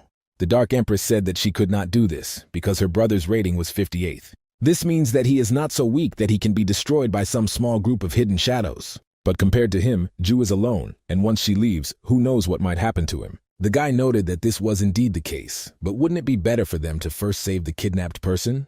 They asked him to come alone in the end. The interlocutor said that it was an obvious trap, but the guy knew it. He understood that the Hellhound was busy with Parang, and besides, he had the old man on his side, as well as the Sun Spear. The hero noted that Soy Yul had already spoken about this, that life is a journey that begins with connections and ends with connections. Someone is connected to him, and that is precisely why he suffers, which means the guy simply cannot just stand and watch. Moreover, he does not want to be some kind of cowardly hunter and must give back what he received. After listening to this fiery speech, the girl realized that he would not back down so easily and therefore agreed, informing that she would first go to Parang, quickly sort out her affairs, and then join him. She told him last time that she was ready to introduce him to many connections, and now it seems that it could happen much faster than she thought. The guy wanted to ask what she was talking about, but the girl had already disappeared, and he became quite interested in what else many connections meant. The kidnapped brother of the girl who came to the main character was near the river. Next to him were assassins from the group of hidden shadows who committed this theft. One of them looked at his watch, waiting for 8 o'clock in the evening.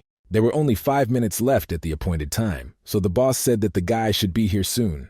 In reality, he and his skeleton were approaching. It became clear to the people from the constant shadows that he was approaching them, so they grabbed the kidnapped victim and threw her aside. The man was conscious and saw the main character and tried to say something, but couldn't because his mouth was tied. One of the patrolling shadows smiled, asking if he really had come, and he probably had plenty of courage. Judging by the skeleton, he must be a low-ranking necromancer. The hero realized that all the hunters in front were of rank A, and perhaps there were also B-rank hunters there. The interlocutor noted that the guy should know why they invited him here.